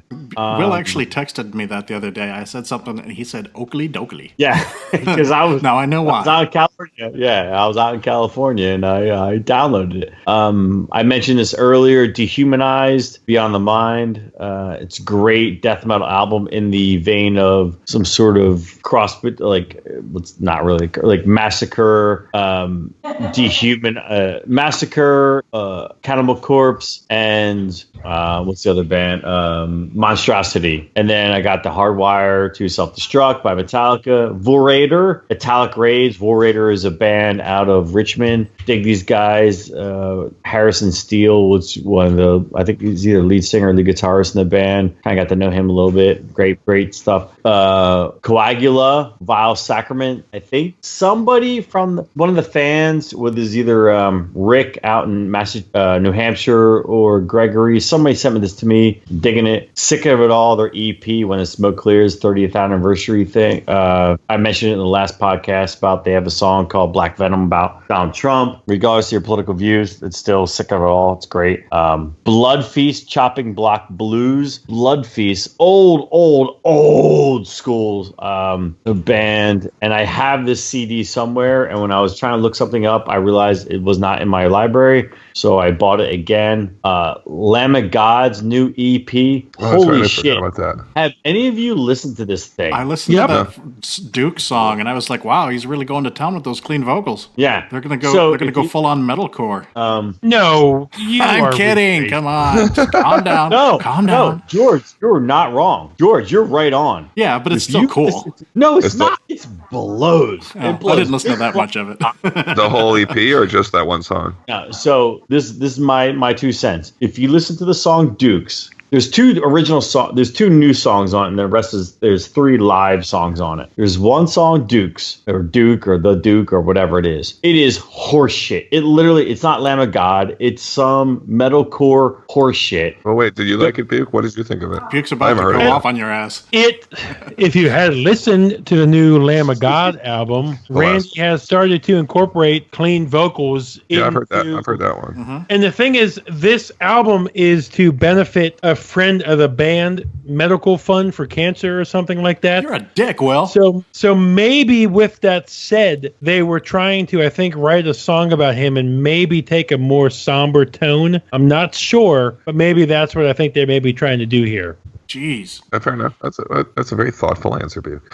Okay. I will finish. That song, The Duke, is horrid shit. And I don't give a shit if they are trying to make something for charity. It's terrible. Is that the only new song, did you say? No. However, if you go to the second song, which is The Culling, that sounds like Lamb of God, and it's a good song. I bought that one particular song. So if it's somebody trying to recover from some ailment, I'm sorry. I didn't buy The Duke because the song is terrible. I'm going to back Buke up on his theory, though. That seems like a reasonable theory to me that since this was for a special cause, they kind of did something that was a little different on purpose, maybe. I mean, it's not necessarily a statement for the future, is all. Yeah. And I'm actually listening to a sample of it since you started talking about it, and I don't like how it sounds very much at all. Terrible. I'm not saying it sounds good. I personally do not like Randy's clean vocals. They're better than I think they're better, but I think they add a lot of effects on top of them. Yeah. It sounds digital. A lot of his clean vocals. I could sum it up like this. I know Randy did a lot of, he did more clean vocals on their last album. This song, it's not just the vocals. Like he's done clean vocals, but it's still the songs are in the vein of Lamb of God. This sounds like this sounds worse than Metallica. The song that Duke. I heard that on the next album, Randy's actually going to use a lot of auto-tune like T-Pain. Yeah, and banjo. They're bringing some banjo in. Yeah, sorry, I don't want to belabor the fact. It's just terrible. But the song, The Culling, the second song off the EP is actually a good song. Moving on. Horns, Hornss. So horns, like, let me see your horns. Yeah. The album Telepath. I just picked that up. It's pretty good. And my buddies in Baracho, local DC band, fucking love these guys. They have a new album coming out, Atacama. We previewed this a couple months ago. Buke was there. We interviewed them. I don't know what happened to the tapes, Buke. But they got lost. No, you have it. We need to publish it. We'll talk about that more later. But they have a new album coming out, Atacama. It's coming out in December. But I previewed it. I pre-ordered it. It's great. Right on. Where are we now, Buke? Buke. Purchases. I haven't had money to buy a lot of stuff. Only thing I did was found an old power metal album from an American power metal band, Nightmare. That's KNIGHTMARE. Their album, Wolves of Retribution. Classic American power metal from Raleigh, North Carolina. Yeah, it's a good album. I heard that too. Is it like, it's literally an old album, or it's just like an old school album? Came out January of this year. Okay. But with the amount of albums released on Bandcamp, January is pretty old. Yeah. Yeah. Wednesday is pretty old at this point, dude. Yeah. I've only got 3 new vinyl purchases. The Metallica Hardwired to Self-Destruct Triple Mondo Ginormous Sell a Kidney version. And then I also got In the Woods Pure and Death Spell Omega, the Synergy of Molten Bones. George, you want that kidney back, or you cool with selling that kidney? Yeah, he's not going to let it go, dude. He wants you to justify your love for that record. I'll be all right. I mean, maybe the gallbladder. Was it indeed actually kind of pricey? Yes, it was like, with shipping and everything, it was like $80. Oh shit! Was there anything fun in the package? Well, 3 vinyls and some like eight buttons, a CD. Okay, and a fancy cover and a shitload of bad music. Yeah, and like a bunch of like pictures, like the square record-sized. What do they call them? Cutouts. It's like there's prints a name for or something, you know. There's a lithograph or something like that. Yeah. So was there a bottle of Just for Men in there? Like, hey, be like us and color your hair. I think Kirk stopped using it. Yeah. Oh, did you see those new videos? I mean, it's like full on. Yeah, he let it ride. Curly gray locks. Yeah. Mm-hmm. Except for that, even that can't be real since he was almost bald a few years ago. So. So he got gray implants. Yeah, that's classy. All right, we're moving into the final stretch here with our deep tracks. Dustin. All right, a deep track, in kind of a tribute to the theme. One of my favorite bands of all time is Blue Oyster Cult, and of course Metallica covered Blue Oyster Cult's Astronomy. However, I think the original, it's 1974 version of Astronomy off Secret Treaties by Blue Oyster Cult, remains one of my favorite songs of all time. For people who know the band, it's not a deep cut, but for people who only know, Don't Fear the Reaper and Burn It For You, it's worth listening to just for how creepy yet soothing it is. Dude, I'm going to do it just because you told me to. That's just the kind of recommendation I like. It's been, it continues to be inspiring. Guitar work and the tone of the song in general. Awesome. Zach. I actually also have a Blue Oyster Cult song, which I honestly thought this was going to be Dustin's, so I was a little worried, but the song Perfect Water off of their album Club Ninja is just a jam for me and for Dustin. I know you've listened to that song thousands of times probably. Okay. Rad, dude. Yeah. Love it. John. Man, 2 Blue Oyster Cult songs in a row. Nice. Loving this. Bringing some class to the show. Yes. And classing the joint up. All right. My song is from Catatonia off of tonight's decision, In Death a Song. Ooh, nice. Excellent. Willem. For me, there's a band called Blood Feast, East Coast. Heard of them somewhere recently. Yeah. They've been described as the East Coast version of Slayer back in the day, the 80s, 90s. They have an album, I think their second album out called Chopping Block Blues, and they have the last song on the album is called Remnant, and it is badass. And I think they've come around and they're coming to play in DC. Either they just were and they're coming back again, but I had that record in the 80s. Well, I don't have it now, but it was called Kill for Pleasure. Yeah, that's I think that's like the third album, maybe, or maybe it's the first one. Yeah, but you're same band, absolutely. Some random purchase I made in the 80s, just like sight unseen. Well, saw it on the, just grabbed it, and not know anything about it. Yeah. Cool album cover. Let me buy this. So anyway, Blood Feast off the album Chopping Block Blues. Last song on the album, Remnant. It's awesome. Cool. I would like to dedicate mine to John this week, and it is off of Sabbath Bloody Sabbath, and it's a song called Who Are You? I just heard that on the radio. Did you? Yeah. Nice. It's a great song. Good man. Might have been somebody else's deep one a while back, but Ozzy actually wrote that. He wrote that keyboard part, which is not that real hard. That doesn't surprise me. But who are you? No. Who the fuck am I? Yeah. But I mean, it's a very easy, so it's like Ozzy was a great musician, but it's a great song. Which is funny, Jay, because Rick Wakeman's the keyboardist on that album. No. Yes. Is that true? Yes. Get the best if you're going to play the easiest, I guess. I'm going to go ahead and say he actually recorded that part while he was working on a part for another album, actually, at the same time. I'm going to go ahead and say he abdicated that one over to Ozzy. I was just like, dude. I mean, like, you could literally teach a cat to play that, man. That would be awesome if they brought Wakeman in for it, though. They were like, we need John Lord coming in here now. Buick, you got a deep track? No. Okay, then. Right. I can't lie. I can't lie, and I'm not going to make one up on the fly. Life has been a little busy for me, so I'm sorry. I do not have one, gentlemen. We'll give you a pass. Now, but that was to you, sir. And I got to say, this is, I think, a first on the podcast that we've had a repeat on a deep track. I mean, deep tracks are deep, okay? So it's pretty special when one of you out there has the same song as me. Who could it be? Well, who could it be? Oh, that's Men at Work. There. Who could it be now?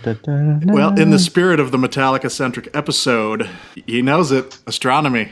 Oh, right on. Well done. So technically, 3 Blue Oyster Cults in one sitting. That's something. That's awesome. They're underrated. They're underrated today because of Don't Fear the Reaper. And Dustin was pumping his fist. I just about swallowed my tongue when you said that. I was like, don't say anything, because... You swallowed the reload? What? Yeah, twice. I don't know what the fuck that was supposed to mean. With the word reload, that worked fine. Reload. Twice, yeah. So yeah, that's pretty awesome. Cool. Let's wrap this up. What's that? Let's wrap this up. Yes, we are finally at the end. We got Jay, it's 7:30. Oh my God, I'm so tired. So right, dude. I'm like, fuck you, Jay. He's ready for dinner. You're 3 hours behind us. I'm actually pretty hungry. Yeah. Zach, like, seriously, thank you guys for coming on. Like, we appreciate it. Yes. It was our pleasure. But Yeah, still, thank go you. out and buy their album, The Plight of Wanderers. Thanks for having us, and you guys, keep spreading the heavy metal faith. We will do that. Always. Anything on a pitch or anything that you guys want to kind of throw out there while you got a minute? As in, go buy this, go see this. If you're in the Twin Cities and you're listening, we're playing January 7th at the Triple Rock. Other than that, metal needs your money more than ever. So Hell yeah. All right. And before we go, we want to, as usual, mention that you can check us out on SoundCloud. We're on Facebook. We're on Twitter. I am at Disciple OV Metal. What else? Muted, but you're muted, but I'll say it for you. Buke is at Opeth Fan. I try and be proper and mute the mic to not hear my background noise. Nice, yeah. Go ahead and do it now, dude. I am on Twitter at Opeth Fan. Jay, now you're muted. I was fucking with you. I am at Catatonic J. This is Will, and I'm at Brew Metal Will. This is John, and I'm at White Cluster 69. And at any time, we have some great listeners. If you want to send us albums to check out, bands, send us anything. to it. Yep. Email us. Tell us like you guys suck, you guys are great, or whatever. Just email us. Maybe we'll read your email in the air. Maybe we won't, but we might. But we probably always will. Yeah, I think we probably will. We don't get enough emails, so it's like if we get an email, we're like, hey! But we're also on Instagram, we're on YouTube, Stitcher, and as always, you can find us at wearemetalheads.com. Thanks again for coming in, everybody. We will talk to you next time.